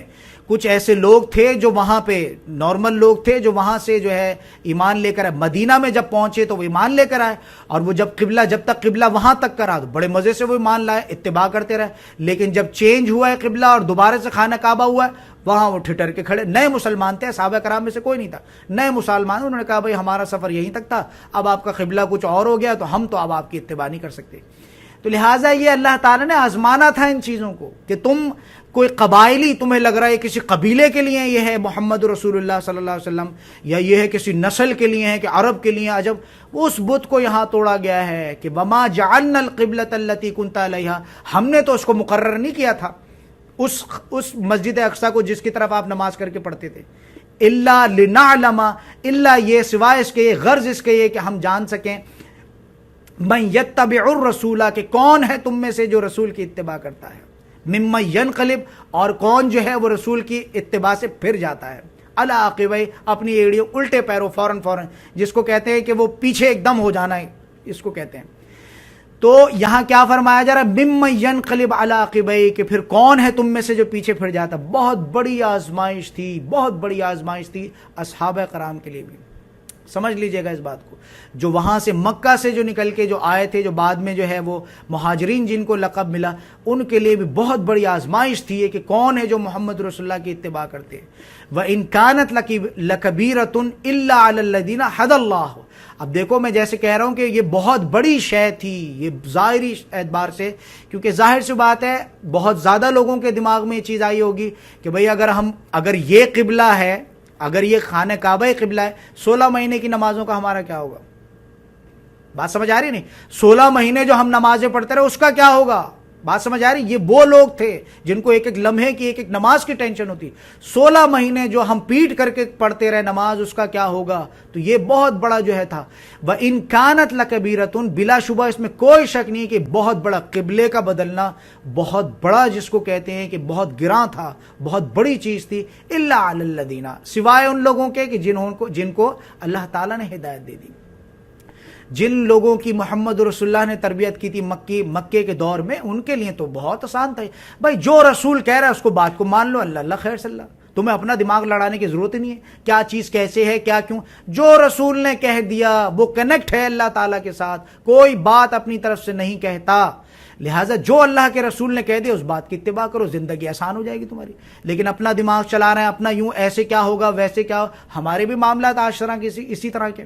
جو چیز سائنس سے پروو ہو جائے وہ تو سمجھو ہمارے عقیدے کا حصہ بن جاتی ہے. لیکن اللہ اور اس کے رسول کی کوئی بات ہے تو اس میں دلیل چاہیے، اس میں یہ دے دیں، حوالہ دے دیں، ریفرنس. ٹھیک ہے وہ چیز بھی ہونا چاہیے. حوالے کے بعد ریفرنس کے بعد بھی جو ہے یہ سارے کام ہوتے ہیں. مجرم پناہ جس کو کہتے ہیں کام ہوتے ہیں. حوالے اور ریفرنس کے بعد بھی جو ہے لوگ کتنی میں نے آیات جو ہے قرآن سے نکال کے دکھائیں گے لوگوں کو، یہ جو مسلک میں اور فرقوں میں جو لوگ بٹے، لیکن دیکھ کے ڈھیٹ بن کے بیٹھے ہیں. کوئی ان پہ احادیث سے میں نے بات 4-5 احادیث ہیں، 4-5 قرآن کی 4 آیات ہیں قرآن کی، لیکن وہ پڑھتے ہیں. یہاں تک بھی ہوا ہے کہ میں نے پڑھوایا ذرا اس کا ترجمہ پڑھیے، سارا ترجمہ پڑھنے کے بعد پھر ڈھیٹ بنے بیٹھے ہیں. وَإِن كَانَتْ لَكَبِيرَةٌ، بلا شبہ کہ یہ بہت قبلے کا جو بدلنا تھا یہ بہت گراں تھا. إِلَّا عَلَى الَّذِينَ هَدَى اللَّهُ، سوائے ان لوگوں کے جنہیں اللہ تعالیٰ نے ہدایت دے دی. ان کے دل پاک تھے. محمد رسول اللہ نے، یہاں دوبارہ وہی الفاظ ادا کروں گا، انہوں نے ایک ہدایت کی آگ جلائی ہے اور وہ بڑی پاک نیتی کے ساتھ جو ہے اس قرآن کے پاس آئے. یہاں میں وہ بات بھی کہوں گا نصیحت کے اعتبار سے جو ہمیشہ کہتا ہوں، تم بھی اگر سمجھ لینا اگر دل میں کوئی خباثت رکھ کے تم قرآن کے پاس آئے ہو تو جمعہ 8 دن کی ہر لیکچر میں اس بات کو میں اپنی جو ہے ریپیٹ کرتا ہوں. تم نے یہ دیکھا کہ تھوڑا نمک چکھ لیں، تھوڑا چینی چکھ لیں، تھوڑا دیکھے مزہ آتا ہے نہیں، تھوڑا مشکل لگے چھوڑ دیں گے، کوئی مشکل. اگر یہ خبیث نیت لے کر تم آئے ہو، ہرگز تم اس سے ہدایت نہیں لے سکتے. یہ بھاگ دوڑ، یہ نوٹس بنانا کرنا، یہ جمعہ 8 دن کا ہے، اس کے بعد پھر وہ کفر اور شرک اور غفلت. کم سے کم غفلت کی حالت تو مانو گے اگر شرک اور کفر نہیں مانتے. نہیں سر ہم تو شرک نہیں کرتے، ہم تو کفر نہیں. غفلت تو تھی کم سے کم اس سے پہلے، قرآن سے پہلے کہ نہیں، کیا موروثی عقائد تھے. لہٰذا یہ بات سمجھ لینا، اچھی طرح سے سمجھ لیں تم کس نیت سے قرآن کے پاس آئے ہو. اگر تمہاری نیت پاک ہے اللہ کے احکامات کو، ابھی بھی وہ خباثت، وہ تکبر تمہارے اندر نہیں ہے. اللہ کی بات تمہیں بتائی جاتی لیکن تکبر نہیں، ایسے نہیں ہو سکتا یوں، یہ کام پھر بندہ مومن کی صفت نہیں ہے. لہٰذا اچھی طرح سے اس بات کو سمجھ لیجئے کس نیت سے تم آئے ہو قرآن کے بعد. جو تمہاری نیت ہوتی ہے اللہ تعالیٰ رب العزت اسی حساب سے تمہیں دیتے ہیں. یہ بات اچھی طرح سے سمجھ لیجئے گا. تمہاری نیت ٹوٹی پھوٹی ہے تمہیں ملے گا بھی ٹوٹا پھوٹا، لیکن تمہاری نیت پاک ہے، پختہ نیت ہے، انشاءاللہ تعالیٰ عز و جل تمہیں لازماً مل کے رہے گی وہ چیز. اللہ کے یہ معاملات نہیں کہ کوئی انسان اللہ کے دین پہ چلنا چاہ رہا ہے اور اللہ تعالیٰ جو ہے اس کے لیے آسانی، تمہاری نیت میں خباثت ہوتی ہے، اس کی وجہ سے تمہیں دور ہٹا دیا جاتا ہے اس کام سے. آپ دیکھیں گے بہت سے ایسی لڑکیاں ہیں آتی ہیں کرتی ہیں ٹوٹا پھوٹا. ہمیں یہ زیادہ تر فوکس ان کا یہ رہتا ہے کہ مسائل سنا کے سر کو ہم کنونس کر لیں. میں تو کنونس نہیں ہوتا اس طرح، مجھے تو معلوم ہے، میں تو قرآن کا پڑھا ہوا ہوں. بات سمجھ آ رہی نہیں؟ ان کا فوکس یہ ہوتا ہے زیادہ تر کہ وہ کوئی ہیلے بہانے کر کے کچھ اس طرح کا کر لیں کہ کچھ کنونس کر لیں تھوڑا سا تو وہ معاملہ جو ہے آگے بڑھ جائے. نہیں، محنت تمہاری نیت پاک ہونا چاہیے. اسی طرح سے میں خود بھی تھوڑا سا ٹف ٹائم دیتا ہوں یہاں کلاس روم تک لانے کے لیے تاکہ تمہیں اس چیز کی قدر رہے، تمہاری انویسٹمنٹ ہو. وہ راتوں کی نیند ہے جو جاگ کے تم نے نوٹس بنائے، تمہیں اس کی قدر ہو. اگر ہم اس طرح سے اٹھا کے بھرنا شروع کر دیں، جس طرح سے لوگ آتے ہیں اسی طرح سے چھوڑ کے بھی لوگ بھاگیں گے. میں تو ایسا کام نہیں چاہتا، کچا پکا کام تو نہیں چاہتا. میں تو چاہتا ہوں بالکل کام میرا ٹھوک بجا کے کام ہو، باقی رہنے والی چیز ہو. بات سمجھ آ رہی ہے نہیں؟ اور یہ ساری چیزیں جو میں پہلے بھی بیان کر چکا ہوں، میں چاہتا ہوں اس کو میں ہر لیکچر میں اس چیز کو ریکارڈ کراؤں. میرا طریقہ قرآن پڑھانے کا وہ نہیں ہے کہ صرف تفسیر پڑھا دی ہو گیا، میں تزکیہ بھی کرتا ہوں. یعنی اس سے یہ ہے خود کا بھی تزکیہ کرتا ہوں. اب اس میں یہ چیز آئے گی میں خود بھی بہت بڑا گنہگار ہوں، لیکن یہ میری کوشش یہ رہتی ہے کہ تزکیہ بھی ہو، جتنا ہو سکے محمد رسول اللہ کی اتباع اور پیروی کرنے، جتنا کاپی کر سکیں اتنا ہم کر لیں اس کو. باقی یہ کہ ہم ان کے پیروں کی خاک بھی نہیں ہیں، لیکن مقصد یہ ہے بتانے کا کہ تفسیریں تو بہت زیادہ پڑی ہوئی ہیں. اگر تفسیر کا مسئلہ ہے تو یوٹیوب، کس کے پاس یوٹیوب نہیں؟ پیکج میں فری میں آ جاتا ہے یوٹیوب، جتنا استعمال کرنا کرو. لیکن یہ ہے کہ یہ جو ہمارا کام بھی جو پسند کیا جا رہا ہے اس کی وجہ یہ کہ ہم تربیت کرتے ہیں لڑکیوں کی، صرف قرآن پڑھا کے پیچھے نہیں ہٹ جاتے بلکہ پورا ان کو سمجھاتے ہیں ان کو یہ بات کہ یہ حرام ہے یہ حلال ہے. اور تفسیر سے جو ہے انسان کا جو ہے تزکیہ ہو جاتا ہے بہت آسانی سے. اس میں کوئی ایسا خاص ہم کام نہیں کر رہے، بس یہ کہ تھوڑا تنقید کا پہلو زیادہ ہوتا ہے. جو بات سمجھنے والے ہوتے ہیں وہ سمجھتے ہیں، جو صرف ظاہری چیز کو جو ہے شکل دیتے ہیں تو پھر انہی چیزوں میں الجھے رہتے ہیں. تو لہٰذا یہاں پہ بات سمجھ لیجئے گا، الا علی الذین ھدی اللہ، سوائے ان کے کہ جن کو اللہ نے ہدایت دی. وما کان اللہ لیضیع ایمانکم. اب میں بتا چکا ہوں کہ بہت بڑا فتنہ جو ہے وہ اٹھ رہا تھا، بہت زیادہ سوالات جو ہے اس طرح کے ہو رہے تھے کہ بھئی یہ ہماری جو نمازیں ہیں ان کا کیا ہوگا، 16-17 مہینے ہم نے نمازیں پڑھی ان کا کیا ہوگا. اس کے ضمن میں اللہ تعالیٰ فرما رہا ہے ان اللہ وما کان اللہ لیضیع ایمانکم، اور انہیں جو ہے ان کا کوئی بھی جو اجر ہے اس میں یہ ہے کہ تمہارا ایمان، اور نہیں ہے اللہ ایسا کہ ضائع کر دے تمہارا ایمان. یعنی ایمان سے مراد یہاں پہ نماز ہے، سمجھ آ رہی نہیں؟ تو تمہارا عمل صالح جو ہے اس میں یہ کہ تمہاری جو نمازیں وغیرہ ہے اللہ تعالیٰ اس کو ضائع نہیں کرنے. وما کان اللہ، اور اللہ تعالیٰ ہرگز ایسا نہیں کہ لیضیع، کہ جو ضائع کر دے ایمانکم، تمہارا ایمان یا تمہاری نماز یا تمہاری جو بھی عبادت کی ظاہری اور باطنی شکل تھی. یہ سمجھ لیجئے کہ جو اس دور کے جو لوگ تھے مسلمان، جو تھوڑا سا ان کے دلوں میں یہ چیز آ رہی ہو کہ پریشانی آ رہی ہو کیا بنے گا ہماری 16 مہینے کی نمازوں کا، ان کو یہ چیز معلوم تھی کہ ایک وقت کی نماز چھوڑنا جو ہے کفر ہے. ہمارے تو 16 سال. ایک دفعہ مجھے ایک سوال آیا آپ لوگوں کی ایک اسٹوڈنٹ کی طرح سے تھی، اس نے کہا سر میں 10 سال کے روزے میرے قضا ہو گئے، میں رکھنا چاہتی ہوں. انا للہ و انا الیہ راجعون. 10 سال کے روزے. میں حیران ہو گیا سن کے. 10 سال کے بھی ایسا ہو سکتا ہے کہ کوئی انسان اپنے فرض سے جو ہے وہ بھولا بھٹکا ہو. 10 سال کے میرے روزے ہیں سر، میں اس کی قضا کرنا. 10 سال تک آپ نے کوئی روزہ ہی نہیں رکھا رمضان کا. اب رمضان کا نہیں رکھا تو ظاہر سی بات ہے نفلی بھی کوئی نہیں رکھا ہوگا. وہ روزے کچھ کانسیپٹ ہی نہیں تھا روزوں کا. اور یہاں فرضیات میں جس نے ایک بھی پلر کم کیا وہ کفر میں دھکیل دیا جاتا ہے. تو یہ سارے معاملات ہیں ہمارے. نمازوں میں بھی اسی طرح کا ہے کہ وہ سمجھ لیجئے کہ وہ اسکول اور کالج اور یونیورسٹی بھاگ دوڑ، نمازوں کا ہوش ہی نہیں ہوتا. ایک بہت بڑا جس کو وہ سمجھ لیجئے کہ وہ آپشن جس کو میں کہتا ہوں وہ عرش کا سایہ، وہ تو ہمارا غفلت میں گزر جاتا ہے. والدین بھی کہتے ہیں نہیں ابھی تو بچی ہے، ابھی تو بچہ ہے، بچہ کر کے وہ عرش کا جو سایہ تھا وہ تو نکل گیا، بچپنے میں نکل گیا. اب جب جوانی میں آئے اور وہ 30 اور 32 اور 35 سال میں، اب جب وہ جو ہے وہ جو ہڈیاں وغیرہ ہیں وہ ٹھٹرنے لگی ہیں، وہ ساری چیزیں اب آ گئے دین کی طرف. اور جب بوڑھے ہوئے تو پھر تو بہت زیادہ ہی آ گئے، پھر تو ایک لمحہ بات کرتے کرتے میں بھی رو رہے ہیں. تو یہ ساری چیزیں ہیں جو تمہارے ساتھ ہوا ایسے اپنی آل اولاد کے ساتھ مت ہونے دینا. الصلاۃ عماد الدین. اب یہاں سمجھ لیجئے گا عماد جو بنا ہے یہ عمد سمجھ آ رہی ہے؟ عمود کہتے ہیں پلر کو. تو ایمانکم سے میں بتا چکا ہوں کہ یہاں جو ہے وہ کیا مراد ہے، یہاں اس سے مراد ہے نماز. ایمانکم سے مراد ہے تمہاری نمازیں جو تم نے جو پڑھی ہیں. یہ یہاں پہ تھوڑا سا سمجھ لیے کہ الگ الفاظ چینج ہوا. ان اللہ بالناس لرؤوف الرحیم. اور بہت پیاری یہ آیت آئی ہے. ہم نے یہ سمجھا ہے کہ کافر کے لیے بھی، فاسق کے لیے بھی، مجرم کے لیے بھی، سود کھانے والے کے لیے بھی، اور یہ ہے کہ رشوت کھانے والے کے لیے بھی، جس نے قرآن نہیں پڑھا اس کے لیے بھی، جو نماز نہیں پڑھتا اس کے لیے بھی، نماز روزہ حج کوئی فریضہ انجام نہیں دیتا، لیکن اللہ بڑا غفور الرحیم ہے. اب یہاں دیکھ لینا کہ کیا فرمایا جا رہا ہے. ان اللہ بالناس لرؤوف الرحیم. بلا شبہ اللہ تعالیٰ لوگوں کے حق میں کیا ہے، بہت زیادہ شفیق ہے، بہت زیادہ رحم کرنے والا. لیکن وہ لوگ کون ہیں کہ جو یہ تمام احکامات کو پورے کرتے ہیں. اللہ تعالیٰ تو غفور الرحیم ہے، وہ رحم کرنا چاہتا ہے. تم کام تو وہ کرو کہ تم پہ رحم کرے، تمہارے کام ہی نہیں ہے. بس تم ایسے شیطان نے پٹی پڑھا دی. اللہ بڑا غفور الرحیم ہے. بھائی کوئی نیکی کرو گے تو اس کو ملٹیپلائی کیا جائے گا نا. تم تو نیکی نہیں کرتے. بات سمجھ آ رہی نہیں؟ تو لہٰذا یہ ہے ہمارا. اب یہاں پہ فرمایا جا رہا ہے قد نرا تقلب وجهک فی السماء، اور ہم دیکھ رہے تھے، بلا شبہ ہم دیکھ رہے تھے اس چیز کو کہ آپ کا جو چہرہ ہے وہ اٹھتا تھا آسمان کی طرف۔ اب آپ صلی اللہ علیہ وسلم نماز تو پڑھتے تھے، لیکن یہ کہ واللہ عالم کیا اس کی ظاہری شکل تھی، قرآن سے تو اتنا ہی پتہ چلتا ہے کہ آسمان کی طرف وہ دیکھتے تھے، کیا ان کے دل میں چیز ہوتی تھی، کیا دعا کرتے تھے اللہ سے، واللہ عالم۔ لیکن یہ ہے کہ وہ جو ہے کچھ دعا کرتے تھے، قد نرا تقلب وجهک فی السماء، کہ بلا شبہ ہم بار بار آپ کا جو یہ چہرہ جو تھا اڑتا تھا آسمان کی طرف، ہم دیکھ رہے تھے اس چیز کو۔ ظاہر سی بات ہے محمد رسول اللہ کو بھی کچھ تھوڑا بہت جو ہے، رسول تھے وہ بھی، کچھ تھوڑی بہت چیز ان کو بھی یہ چیز پتہ ہوگی کہ کیا معاملات ہے کیا نہیں ہے۔ تو یہاں پہ کیا فرمایا جا رہا ہے، فَلَنُوَلِّيَنَّكَ قِبْلَةً تَرْضَاهَا، تو ہم پھیر دیتے ہیں۔ اب یہ دیکھو اللہ تعالیٰ اور اس کے بندے کے معاملات کس طرح کے، کہ وہ کہہ رہے ہیں کہ ہم قبلہ پھیر دیتے ہیں۔ فَلَنُوَلِّيَنَّكَ قِبْلَةً، تو ہم پھیرے دیتے ہیں تمہیں اس قبلے کی طرف جسے تم پسند کرتے ہو۔ اب یہ دیکھو اللہ تعالیٰ کی، یہ اللہ اور اس کے بندے کے معاملات دیکھو، قبلہ پھیر دیا جا رہا ہے صرف اس وجہ سے کہ محمد رسول اللہ جو ہے اس چیز کی وہ کر رہا ہے۔ سمجھ آ رہی ہے؟ تو یہاں سمجھ لیجئے گا یہ بعد میں قبلہ جو ہے وہ چینج ہوا، پہلے بہت بڑی آزمائش تھی اس کی۔ فولی وجہ کا، اب یہ حکم آ رہا ہے فولی وجہ کا شطر المسجد الحرام، سو پھیر لو اب تم اپنا رخ جہاں کہیں بھی تم ہو مسجد حرام کی طرف۔ فولی وجہ کا، تو اپنا رخ پھیر لو، اپنا چہرہ پھیر لو شطرہ کی طرف، مسجد الحرام کی طرف۔ اب یہ وہ حکم آ گیا کہ اب سے پہلے تم کہاں منہ کر رہے تھے، کیا تھا، سب ختم۔ اب یہ کہ مسجد حرام کی طرف تم اپنا رخ کر لو۔ وَحَيْثُ مَا كُنْتُمْ، اب جس کو میں نے کہا تھا تکرار کے ساتھ بات، اب ذرا دیکھیے گا تکرار کیا ہے۔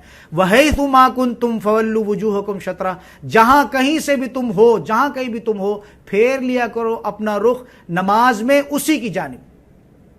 بات سمجھ میں آ گئی؟ وَإِنَّ الَّذِينَ، اور بے شک وہ لوگ جنہوں نے اوت الکتابہ، اب یہاں پہ یہ یہود اور نصارہ سے مخاطبت ہو رہی ہے۔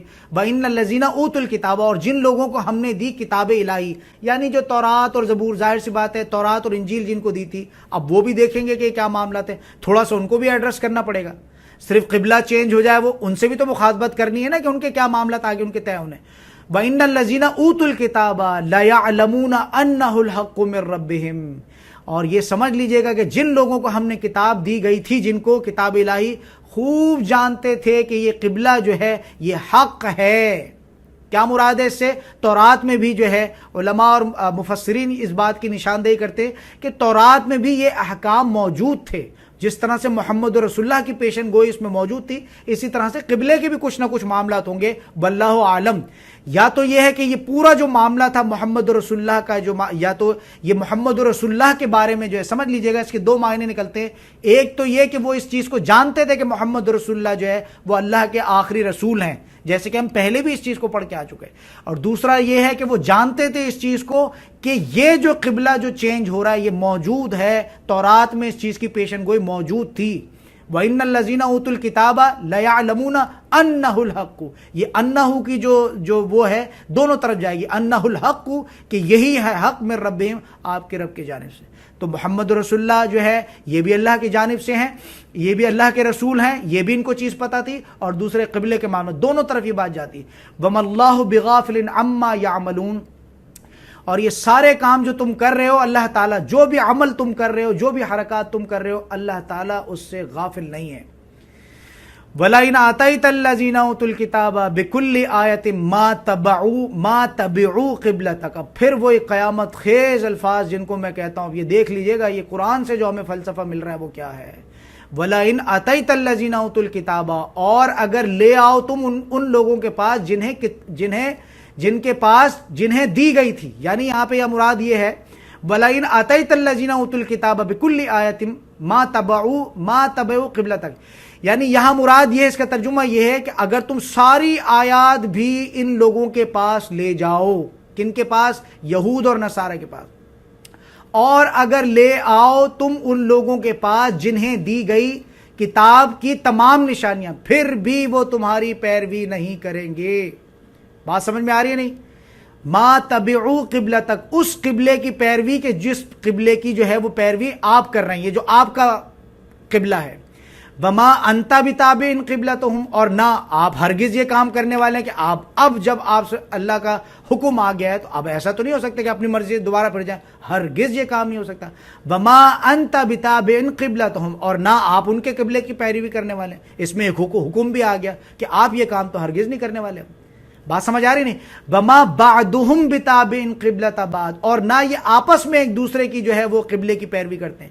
اب دیکھو یہ جو محاذ جو یہ کر رہے تھے یہ آپس میں ایک دوسرے مل کے، یعنی وہ جو معاملہ تھا کہ یہود اور نصارہ مل کر جو ہے جہاں ضرورت پڑتی تھی مل جاتے تھے محمد رسول اللہ کی مخالفت کے لیے. سمجھ آ رہی ہے؟ دوست کا دوست دشمن اور دشمن کا دشمن جو دوست، وہ جو مثال ہے وہ معاملہ یہ کر رہے تھے.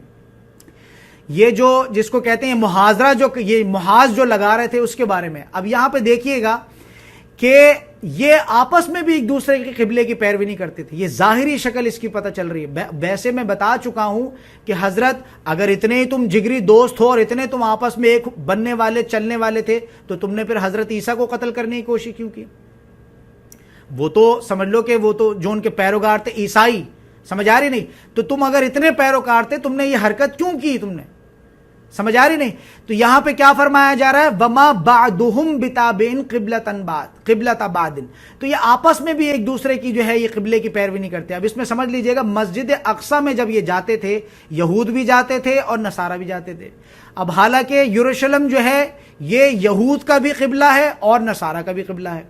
آج تک بھی شاید غالباً یہی معاملہ تھے ان کے کہ وہی قبلہ ان کا بنا ہوا ہے. لیکن جب یہ اس کے اندر جب جاتے ہیں مسجد اقصی میں تو ایک جو ہے وہ کیا کرتا ہے، ایک اپنا رخ جو ہے وہ رائٹ سائڈ پہ کر لیتا ہے اور دوسرا جو اپنا رخ وہ کہاں کر لیتا ہے؟ لیفٹ سائڈ پہ. یہود جو ہیں وہ کیا کر لیتے ہیں کہ وہ جو ہے لیکن یہودی جو ہے وہ مغرب کے گوشے کی جانب جو ہے رخ کرتے ہیں. حالانکہ یہ جو ہے معاملات وہ ہیکل سلیمانی کی طرف معاملات ہیں ان کے. یعنی اس میں یہ ہے کہ جب یہ جاتے ہیں مسجد اقصی میں یہود اور نصارہ دونوں تو یہ بڑھ جاتے ہیں. کس طرح سے؟ رائٹ سائڈ پہ جو ہیکل سلیمانی ہے وہ یہود اس طرف بڑھ گیا، وہ وہاں سجدہ کرے گا، وہاں رکوع کرے گا. اسی طرح سے جو نصارہ ہیں وہ کیا کریں گے؟ وہ لیفٹ سائڈ پہ بڑھ گئے. یہ تھوڑا شمال اور جنوب کے الفاظ ہیں، میں ذرا آسان لفظوں میں سمجھا رہا ہوں کہ تاکہ بات آسانی سمجھ میں. جیسے ہی وہ یہ کام کرتے ہیں کہ جب وہ یہود اور نصارہ جب اندر جاتے ہیں اس میں ایک انسان کا قبلہ ادھر ہو جاتا ہے، ایک انسان کا قبلہ لیفٹ سائڈ پہ ہو جاتا ہے. لیفٹ سائڈ پہ کیوں ہو جاتا ہے؟ کیونکہ وہ حضرت مریم علیہ السلام کا جو ہے وہ جو ہے مشرق کی جانب جو ہے ان کا رخ تھا اور ان کا حجرہ تھا، وہ جو ان کو جو روم بنا کے دیا گیا تھا ان کو مسجد اقصی میں. تو ان کے معاملات یہ ہیں کہ آپس میں بھی ایک دوسرے کے قبلے کی جو ہے وہ پیروی نہیں کرتے. اب باہر کھڑے ہو کے کہہ رہے ہیں کہ جی ہمارا یہ قبلہ ہے، لیکن جب اندر جائیں گے تو ایک پارٹی جو ہے وہ لیفٹ پہ ڈیوائیڈ ہو جائے گی، دوسری پارٹی جو ہے وہ کیا ہوگی؟ رائٹ پہ ڈیوائیڈ ہو جائے گی. وَلَئِنِ اتَّبَعْتَ أَهْوَاءَهُمْ، اور اگر کہیں پیچھے چل پڑے آپ. محمد رسول اللہ سے ہو رہی ہے اس کی مخاطبت.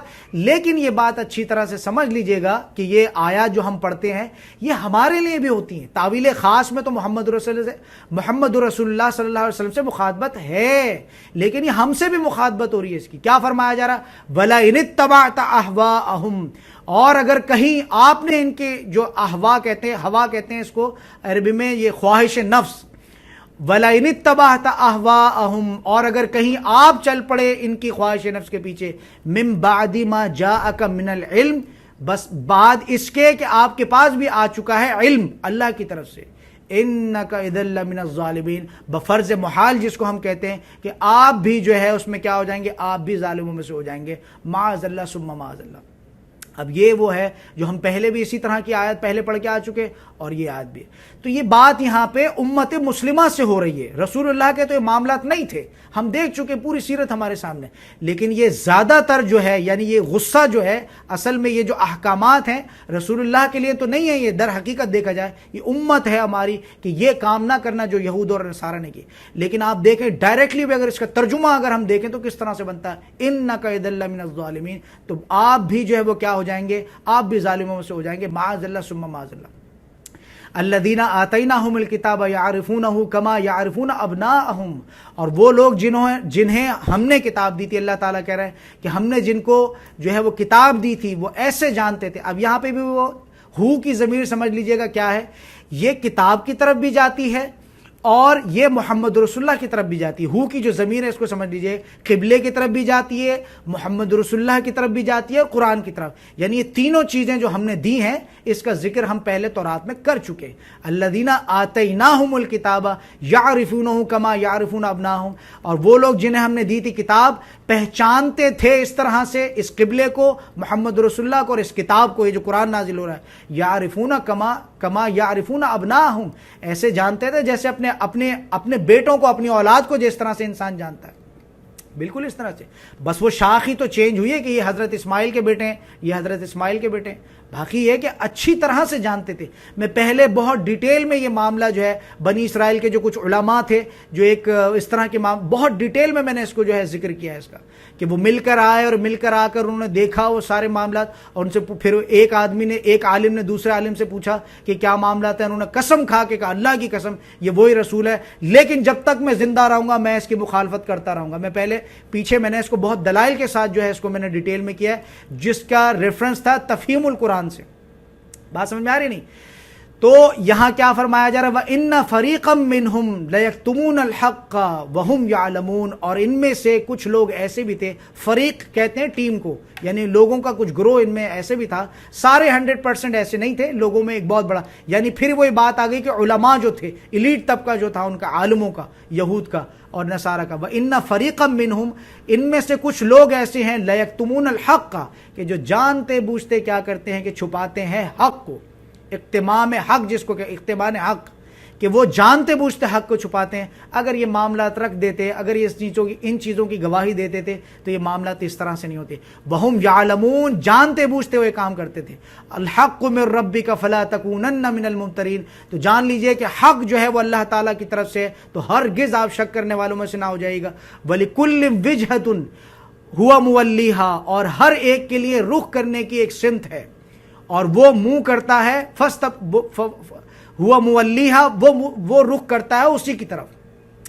یعنی یہود ہیں وہ کہیں رخ کر رہے ہیں, نصارہ ہے وہ کہیں رخ کر رہے ہیں. اللہ تعالیٰ رب العزت جو ہے امت مسلمہ, جو یہ امت مسلمہ ہے, حالیہ امت مسلمہ ہے, اس کو کیا اللہ تعالیٰ حکم دے رہا ہے, فاستبقوا الخیرات, تم جو ہے تم بھلائی کے کاموں میں سبقت لے کے جاؤ.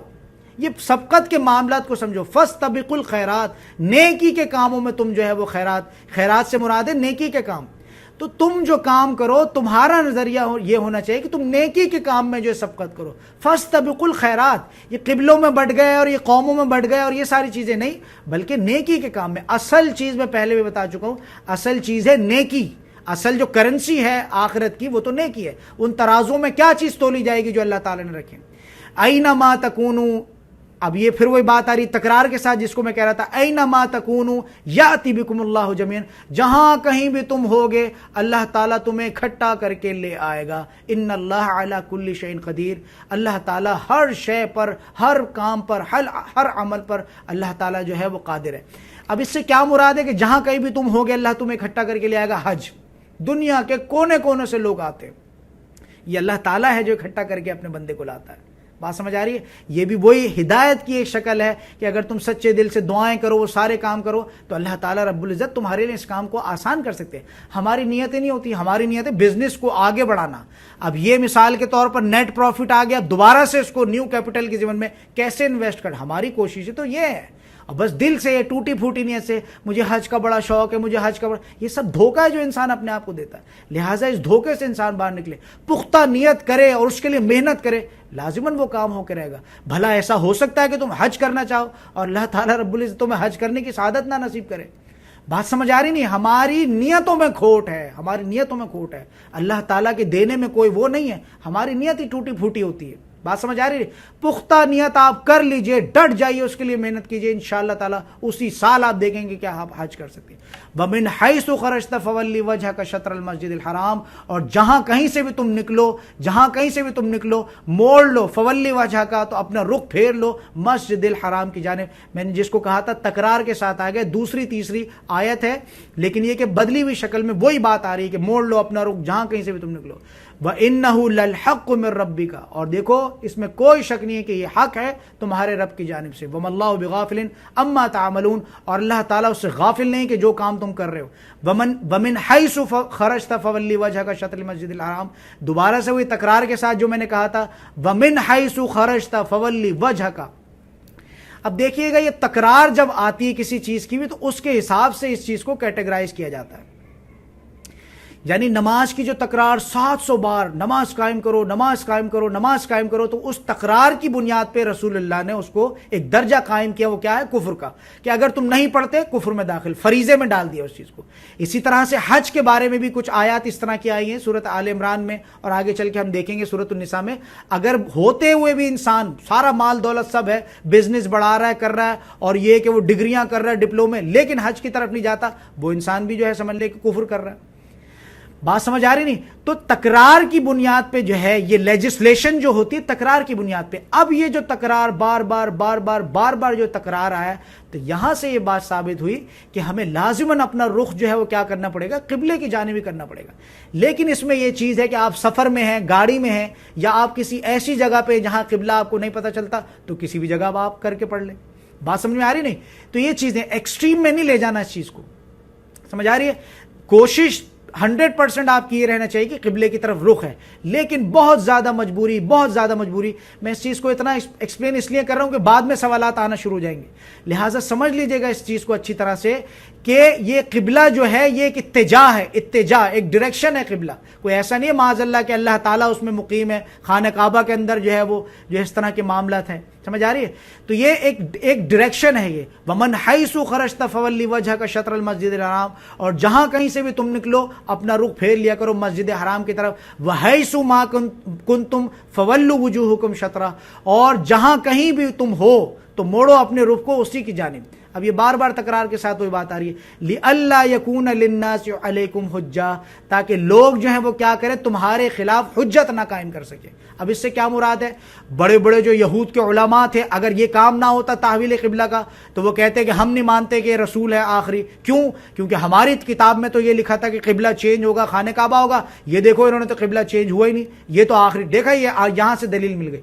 لہٰذا اب اللہ تعالیٰ کیا فرما رہا ہے؟ کیونکہ پہلے پچھلی کتاب میں اس چیز کی دلیل تھی، تو یہاں اس کو کہہ رہے ہیں لِأَلَّا يَكُونَ لِلنَّاسِ عَلَيْكُمْ حُجَّةٌ، تاکہ لوگ یہ نہ کہیں، تاکہ نہ رہے لوگوں کے پاس کوئی حجت.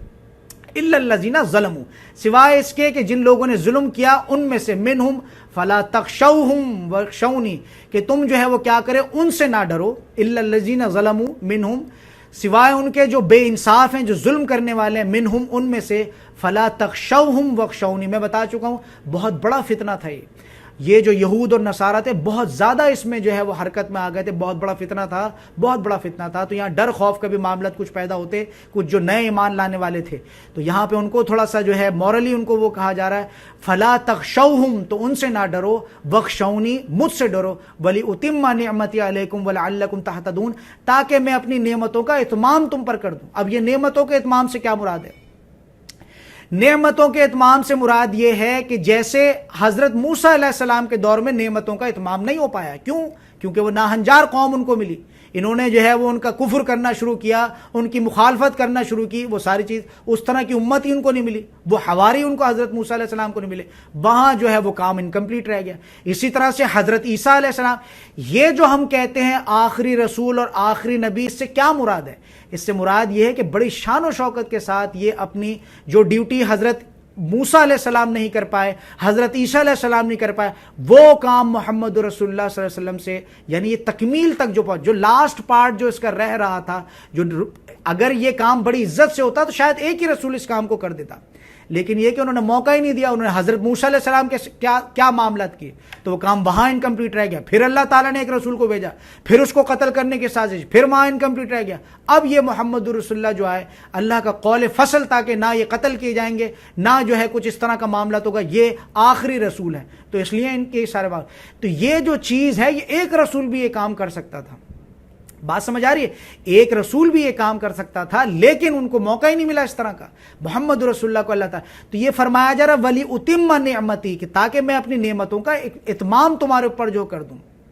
ولی اتم، اور مسجد الحرام کی طرف رخ کرنا اس لیے ضروری ہے تاکہ پورا کروں نعمتی، اپنی نعمتوں کو، علیکم، تمہارے اوپر، ولعلکم تہتدون، تاکہ تم ہدایت پا سکو. ٹھیک ہے جی. کما ارسلناکم، اب اس کو ہم جو ہے کل سے پڑھیں گے انشاءاللہ تعالی، کیونکہ آگے کے جو ہے معاملات. یا اس کو پڑھ لیتے ہیں, دیکھیں اس میں دیکھیے گا کیا معاملات ہیں. کما ارسلنا فیکم رسولا منکم, بالکل اسی طرح سے کہ جیسے 3000 سال بعد اللہ تعالیٰ رب العزت نے, کتنا خوبصورت مقام ہے قرآن کا, 3000 سال پہلے یہ جو حضرت ابراہیم علیہ السلام نے جو دعا مانگی تھی وہ کیا معاملات تھے, کہ وہی دعا جو انہوں نے مانگی تھی, ربنا وابعث فیہم رسولا منہم یتلو علیہم آیاتک ویعلمہم الکتاب والحکمت ویزکیہم انک انت العزیز الحکیم. وہ جو دعا انہوں نے مانگی تھی حضرت ابراہیم علیہ السلام نے 3000 سال پہلے, آج اس کا تکمیل ہو رہا ہے. دیکھیے گا ذرا, سبحان اللہ و بحمدہ سبحان اللہ العظیم. کما ارسلنا, کہ اس طرح سے ہم نے مقرر کر دیا, بھیج دیا. اللہ تعالیٰ نے حضرت ابراہیم علیہ السلام کی دعا 3,500 سال بعد پوری کی ہے محمد رسول اللہ کی شکل میں. کما ارسلنا, کہ دیکھو اس طرح سے ہم بھیج چکے ہیں, فیکم تمہارے بیچ, تم میں سے, فیکم تم میں سے ایک رسول, رسولا منکم یتلو علیکم, کہ جو تمہیں پڑھ کے سناتا ہے آیاتنا, ہماری آیات, ویزکیکم, اور تمہیں پاک کرتا ہے. اب یہ وہی چیز آ رہی ہے, دیکھو یہ الگ الگ چیزیں, یہ بات اچھی طرح سے سمجھ لینا. بارہا, اب یہاں یہ سمجھ لو آخری سٹیج ہے. اگر میری وہ بات سمجھ میں نہیں آئی کہ میں تزکیہ بھی کرتا ہوں, میرا تھوڑا پڑھانے کا انداز جو ہے وہ الگ ہے, کیا مراد ہے اس سے؟ یتلو علیکم آیاتنا, جو تمہیں کیا کرتا ہے, ہماری آیات پڑھ کے سناتا ہے. یہ ایک الگ عمل ہے, صرف آیات پڑھ کے سنانا یہ ایک الگ چیز ہے. یوٹیوب پہ بہت سارے ایسے لیکچرز ہیں. وَيُزَكِّيكُمْ, جو تمہارا تزکیہ نفس بھی کرتا ہے, ایک پراپر ٹریننگ ہے. بات سمجھے, ایک ماحول کا نام ہے, ایک تزکیہ کیا جاتا ہے, یہ کام حرام ہے, ایسے ہے ویسے. تو ہم اس طرح کی خواتین کو جو ہے یہاں اپنے کلاس روم میں لے کر آ رہے ہیں. تو یہ فارمولا بھی جو میں نے اٹھایا یہ قرآن سے ہے, کہ صرف قرآن کی آیت پڑھ کے نہیں سنانا. وَيُزَكِّيكُمْ, بلکہ وہ کیا کرتا ہے, تمہارا تزکیہ کرتا ہے, تمہیں حرام اور حلال کا فرق سمجھاتا ہے. وہ محمد رسول اللہ تھے, ان چیزوں سے پاک ہے. یہ ہے کہ میں بالکل گناہ گار ہوں, کسی درجے میں میں نہیں آتا, لیکن یہ ہے کہ طریقہ کار میں بتا چکا ہوں. جتنا ہو سکے ہم ان چیزوں کو فالو کر سکتے ہیں. جو طریقہ کار ہے انسٹیٹیوشن کو, جو طریقہ کار ہے وہ تو ہمیں ہمارا فریضہ ہے کہ ہم ان چیزوں کو دیکھیں. تو یہاں سمجھ لیجئے گا کہ ایک فریضہ, ذمہ داری, ایک ڈیوٹی کیا ہے, یتلو علیکم آیاتنا, کہ وہ تمہیں پڑھ کے سناتا ہے ہماری آیات. وَيُزَكِّيكُمْ, اور تمہارے نفس کا تزکیہ کرتا ہے, حرام چیز سے تمہیں نکالتا ہے, حلال کی چیز کی طرف تمہیں راغب کرتا ہے. وَيُعَلِّمُكُمُ الْكِتَابَ, اور کیا کرتا ہے, تمہیں کتاب کا علم دیتا ہے. بالکل اسی طرح سے کام ہو رہا ہے. وَالْحِکْمَةَ, اب یہ حکمت کا جو ڈور ہے یہ میرے ہاتھ میں نہیں, میں نارمل انسان ہوں. حکمت لیکن سمجھ لینا جڑ ہے, بنیاد ہے اس کی قرآن. تم قرآن کے اوپر محنت کرو, انشاءاللہ تعالی حکمت تمہیں خود آ جائے گی. بہت سے لوگ اس طرح سے کہتے ہیں کہ آپ کس طرح سے کچھ تھوڑا فیصلہ لینے میں تھوڑا اچھا لگتا ہے. کیا ہے اس کا راز؟ یہ راز ہے قرآن. جتنا تم اس کے اوپر وقت لگاؤ گے حکمت تمہارے اندر بھی آ جائے گی. تو انسان جو کام کر سکتا ہے, انسان کے بس میں کیا چیز ہے, کہ وہ آیات کو پڑھ سکتا ہے, تزکیہ کر سکتا ہے, اور کتاب کا علم سیکھ سکتا ہے. یہ تین کاموں کو خوبصورتی سے جب انسان کرے گا تو اللہ تعالیٰ اس کے دل میں حکمت, جس کو کہتے ہیں وہ, وَيُعَلِّمُكُمْ مَا لَمْ تَكُونُوا تَعْلَمُونَ, اور وہ سکھاتا ہے تمہیں وہ چیز جس کو تم نہیں جانتے تھے پہلے. بالم تکونوا تعلمون, جو چیز تم پیچھے نہیں جانتے تھے, پہلے نہیں جانتے تھے. فاذکرونی اذکرکم واشکروا لی ولا تکفرون, پس یاد رکھو, ذکر کرو میرا. اب یہ ذکر میں بھی جو ہے اس کی ظاہری شکل بنا لی لوگوں نے. ذکر جو ہے, ذکر سے مراد ہے سب سے بڑا جو ذکر ہے وہ قرآن ہے. ہر چیز کی یاد دہانی ہوتی ہے. یعنی جو مولوی, ایک مثال کے طور پر مولوی کی تقریر کو ہم نے دین سمجھ لیا. کوئی نارملی کوئی تقریر ہے وہ تو کسی ایک خاص عنوان کی طرف ہے. یعنی مثال کے طور پر اگر میں نے بہت سے ایسے لوگ دیکھیں جو قرآن کی تفسیر کی جب بات کی جائے تو کسی مولوی کی تقریر فوراً لگا دیتے ہیں. جیسے اس کی مثال دوں گا, میرے پاس یہاں ایک لڑکا آتا تھا محسن, جب ہم پڑھ لیتے سب کچھ کر لیتے تھے, پتہ نہیں کیا اس کے دل میں تھا واللہ عالم, تو وہ کہتا تھا ابو بکر بھائی چلے آئے نا ان کو سنتے ہیں. میں کیوں سنتے ہیں؟ طارق جمیل کو ہم سنتے ہیں. میں کہتا تھا اللہ کے بندے, تم ابھی قرآن سن کے بیٹھے اور تم اب ان چیزوں میں پڑھ رہے ہو. بھائی جو ہم نے پڑھا ہے وہ اللہ کا کلام ہے. اس کو پتہ نہیں کیا اس کے دل میں تھا کہ جیسے میرے دل میں کوئی بغض ہے طارق جمیل کے لیے. کوئی بات اللہ اور اس کے رسول کی کرتا ہے, حرام ہے, کفر ہے, مجرم ہے وہ انسان کے جو اس سے بغض رکھے. بندہ مومن کی تو اشارت نہیں کہ کسی سے بھی بغض رکھے. نارمل انسانوں کو معاف کرنے کا جو ہے ہمارا روش ہونی چاہیے. لہٰذا یہ سمجھ لیجئے گا ذکر کیا ہے, اللہ کا کلام سب سے بڑا ذکر. فاذکرونی, اب اس میں نہیں اللہ اللہ کر کے تم جو ہے وہ جھٹکے مار مار کے, لوگوں نے اس کی بھی ظاہری شکل بنا لی ہے. ذکر سے مراد یہ قرآن ہے. وَلَقَدْ يَسَّرْنَا الْقُرْآنَ لِلذِّكْرِ, یہ ہے وہ یاد دہانی. سب سے بڑا ذکر قرآن ہے. اور آپ دیکھیں گے عربوں میں کبھی ایسا موقع ہو، تھوڑا سا بھی ٹائم ملتا ہے فوراً قرآن لے کے بیٹھ جاتے، کیونکہ ہر طرح کا اس میں ذکر آ رہا، ہر طرح کی یاد دہانی ہے۔ تم کوئی ذکر کرتے ہو، تم کوئی مولوی کی تقریر لگا کے، وہ تو ایک عنوان ہے، مولوی کی تقریر بھی کوئی حرام نہیں ہے، لیکن یہ ہے کہ مولوی تو صرف اپنی 1.5 گھنٹے کی تقریر میں صرف ایک چیز کو ایڈریس کرے گا۔ یہ بہت اہم نقطہ ہے، اس چیز کو سمجھیے گا۔ لوگوں کا آج ہمارا جو ہے شخصیت پسندی اتنی زیادہ ہو گئی کہ بس وہ طارق جمیل کو فالو کر رہا ہے، یا کسی اور مولوی کو اسی کو فالو کر رہا ہے۔ بھائی یہ قرآن جو ہے یہ ذکر ہے، کھلا سمندر ہے، ہر چیز کی یاد دہانی ہونا چاہیے، صرف ایک ہی چیز کو لے کے یاد دہانی نہیں ہوگی۔ لہٰذا ہمارے یہاں کیا ہو جاتا ہے، شخصیت پسندی آ جاتی ہے۔ اب یہ کہ جو ویڈیو اس کی آ رہی ہے وہ دیکھے جا رہا ہے اور سمجھ رہا ہے جی وہ اللہ کے کلام کا حق ادا کر دیا۔ ہرگز نہیں، ہرگز نہیں۔ یہ ہے اللہ کا کلام، اس کی تفسیر کا الگ درجہ ہے، مولویوں کی تقریر الگ ہے، وہ تو اس میں ایک پوائنٹ کو، ایک نقطے کو جو ہے اس میں جو ہے وہ ایڈریس کرتا ہے۔ سارا قرآن کی تفسیر تو اللہ کے کلام کا ترجمہ اور تفسیر تو نہیں ہوتی۔ لہٰذا مولوی کی تقریر میں نقطہ یہ سمجھانا چاہتا ہوں، مولوی کی تقریر سننے میں اور قرآن کی تفسیر سننے میں زمین اور آسمان کا فرق ہے، سمجھ لیجیے گا اس بات کو۔ لیکن کوئی معاملہ ایسا ہے، فقہ کا کوئی معاملہ ہے جہاں آپ کوئی ایڈریس کرنا چاہتے ہو آپ کسی پرابلم کو، وہاں دیکھو مولوی کی۔ لیکن یہ کمپیریزن کرنا اس کا بہت بڑا جرم ہو جائے گا کہ تم مولوی کی تقریر کو جو ہے وہ تم قرآن کی تفسیر سے تم میچ کرو، کہ تمہیں تھوڑا وقت ملا تم قرآن پڑھ لو، ترجمہ پڑھ لو، تفسیر پڑھ لو، بجائے اس کے تم کسی مولوی کی میٹھی میٹھی جنت کی بشارتیں تم لے کے بیٹھ جاؤ۔ تو یہ بہت بڑا فرق ہے، اس میں زمین آسمان کا فرق ہے۔ فاذکرونی، لہٰذا پس تم مجھے یاد رکھو۔ اب یہ ہے وہ پیکج ڈیل۔ کہیں ایسا نہیں آیا کہ تم سود کھاؤ، تم شرابوں کے اڈے چلاؤ، تم زناکاریوں کے اڈے چلاؤ، تم ہیرا منڈیاں چلاؤ، تم رشوتیں کھاؤ، اور یہ ہے کہ وہ تو میں تمہیں جنت میں، کہیں پہ بھی اب تک تو ہم نے نہیں پڑھا ایسا۔ یہ آیت نمبر 152 ہے، 152 میں ہم کئی ایسا کلیہ نہیں آیا۔ فاذکرونی، مجھے یاد رکھنا، میرا ذکر کرتے رہنا۔ فاذکرونی اذکرکم، تم مجھے یاد رکھنا میں بھی تمہیں یاد رکھوں گا۔ بات سمجھے، ٹٹ فور ٹیٹ والا معاملہ ہے یہاں پہ۔ تو ایسے نہیں کہ فاذکرونی بس جو ہے وہ تم مجھے یاد نہ کرو میں تمہیں یاد رکھوں گا۔ انسان کو یہ پٹی ایسی پڑھائی ہے شیطان نے کہ وہ اس طرح کے کام کرتا ہے۔ لہٰذا یہ سمجھ لیے گا یہ پیکج ڈیل ہے۔ فاذکرونی، اگر تم مجھے یاد رکھو گے، اس کا فاذکرونی کا یہ بنے گا ترجمہ صحیح، فاذکرونی، پس اگر تم مجھے یاد رکھو گے تو اذکرکم، میں بھی تمہیں یاد رکھوں گا۔ واشکرولی ولا تکفرون، بہت بڑا عہد ہے، اس کے بارے میں نیکسٹ لیکچر میں انشاءاللہ کھول کے بات کروں گا، ابھی صرف یہاں اس کا ترجمہ بیان کر رہا ہوں۔ بہت بڑا عہد ہے، عہد الست کے بعد یہ بہت بڑا عہد ہے، بہت بڑا عہد ہے، بہت بڑا عہد ہے کہ تم مجھے یاد رکھو گے تو میں بھی تمہیں یاد رکھوں گا۔ یہاں پہ ایک حدیث میں آپ لوگوں کے سامنے جلدی سے رکھ دیتا ہوں، 5 منٹ مزید لوں گا۔ اب یہاں اس چیز کو سمجھیے گا کیا ہے، یہاں ایک حدیث آپ لوگوں کے سامنے بہت خوبصورت حدیث رکھنا چاہتا ہوں، صحیح مسلم کی حدیث ہے 6805 اور انٹرنیشنل کے حساب سے اس کا نمبر ہے 2675۔ یہ دونوں نمبر کو اچھی طرح سمجھ لیجیے گا۔ یہاں کیا فرمایا جا رہا ہے، رسول اللہ، یہ حدیث قدسی ہے، سنیے گا کیا ہے۔ رسول اللہ صلی اللہ علیہ وسلم نے فرمایا، اللہ عز و جل فرماتا ہے، میرے بارے میں میرا بندہ جو گمان کرتا ہے میں اس کو پورا کرنے کے لیے اس کے پاس ہوتا ہوں، جب وہ مجھے یاد کرتا ہے تو میں اس کے ساتھ ہوتا ہوں۔ اب میں بتا چکا ہوں اس میں 2 طبقوں میں انسان جو ہے آج کا بڑھ گیا ہے۔ ایک نے کیا کیا، اللہ کو عرش پہ قید کر دیا، تالا لگا دیا، اللہ تو صرف عرش پہ ہے۔ اور دوسرا جو ہے وہ کیا کہہ رہا ہے، دوسرا جو وہ جس کو کہتے ہیں کہ ہر شے اللہ ہے، یا کچھ اس طرح کی جو جیسے ہندوؤں میں ہوتا ہے، یہ جو اوتار والا جو سسٹم ہندوؤں میں کہ ہر شے جو ہے بھگوان ہے، ہر شے جو ہے، اب اس میں گھوڑا بھی، بندر بھی، سانپ بھی، سب ان کو معاذ اللہ ثم معاذ اللہ، اور انہیں شکل بنا دی۔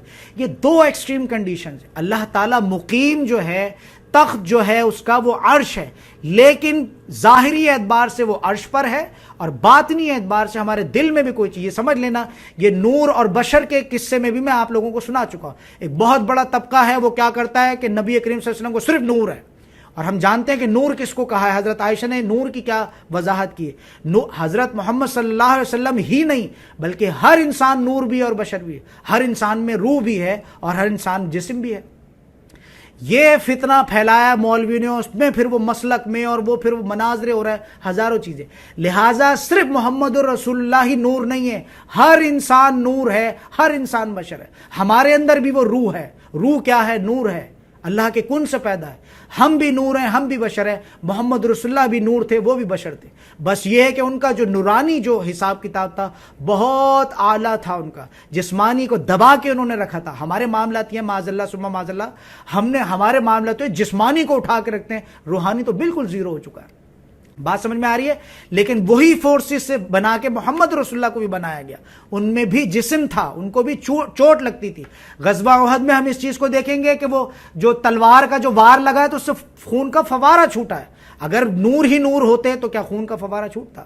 باقی یہ ہے کہ بہت جلیل القدر انسان ہے، ان کے جیسا اللہ کے بعد کوئی انسان نہیں ہو سکتا، اس میں کوئی جو ہے وہ دو رائے نہیں ہے۔ اللہ کے بعد اگر کوئی بہترین مثال اگر ملتی ہے اللہ تعالیٰ کے بعد تو وہ محمد رسول اللہ ہے، لیکن بندے ہیں۔ سمجھ آ رہی ہے بات؟ یہ بہت امپورٹنٹ، لیکن بندے ہیں۔ ہم نے بھی تھوڑی دیر پہلے سن لیا کہ اللہ تعالیٰ نے کس طرح سے ان کے ساتھ جو ہے وہ بات کی۔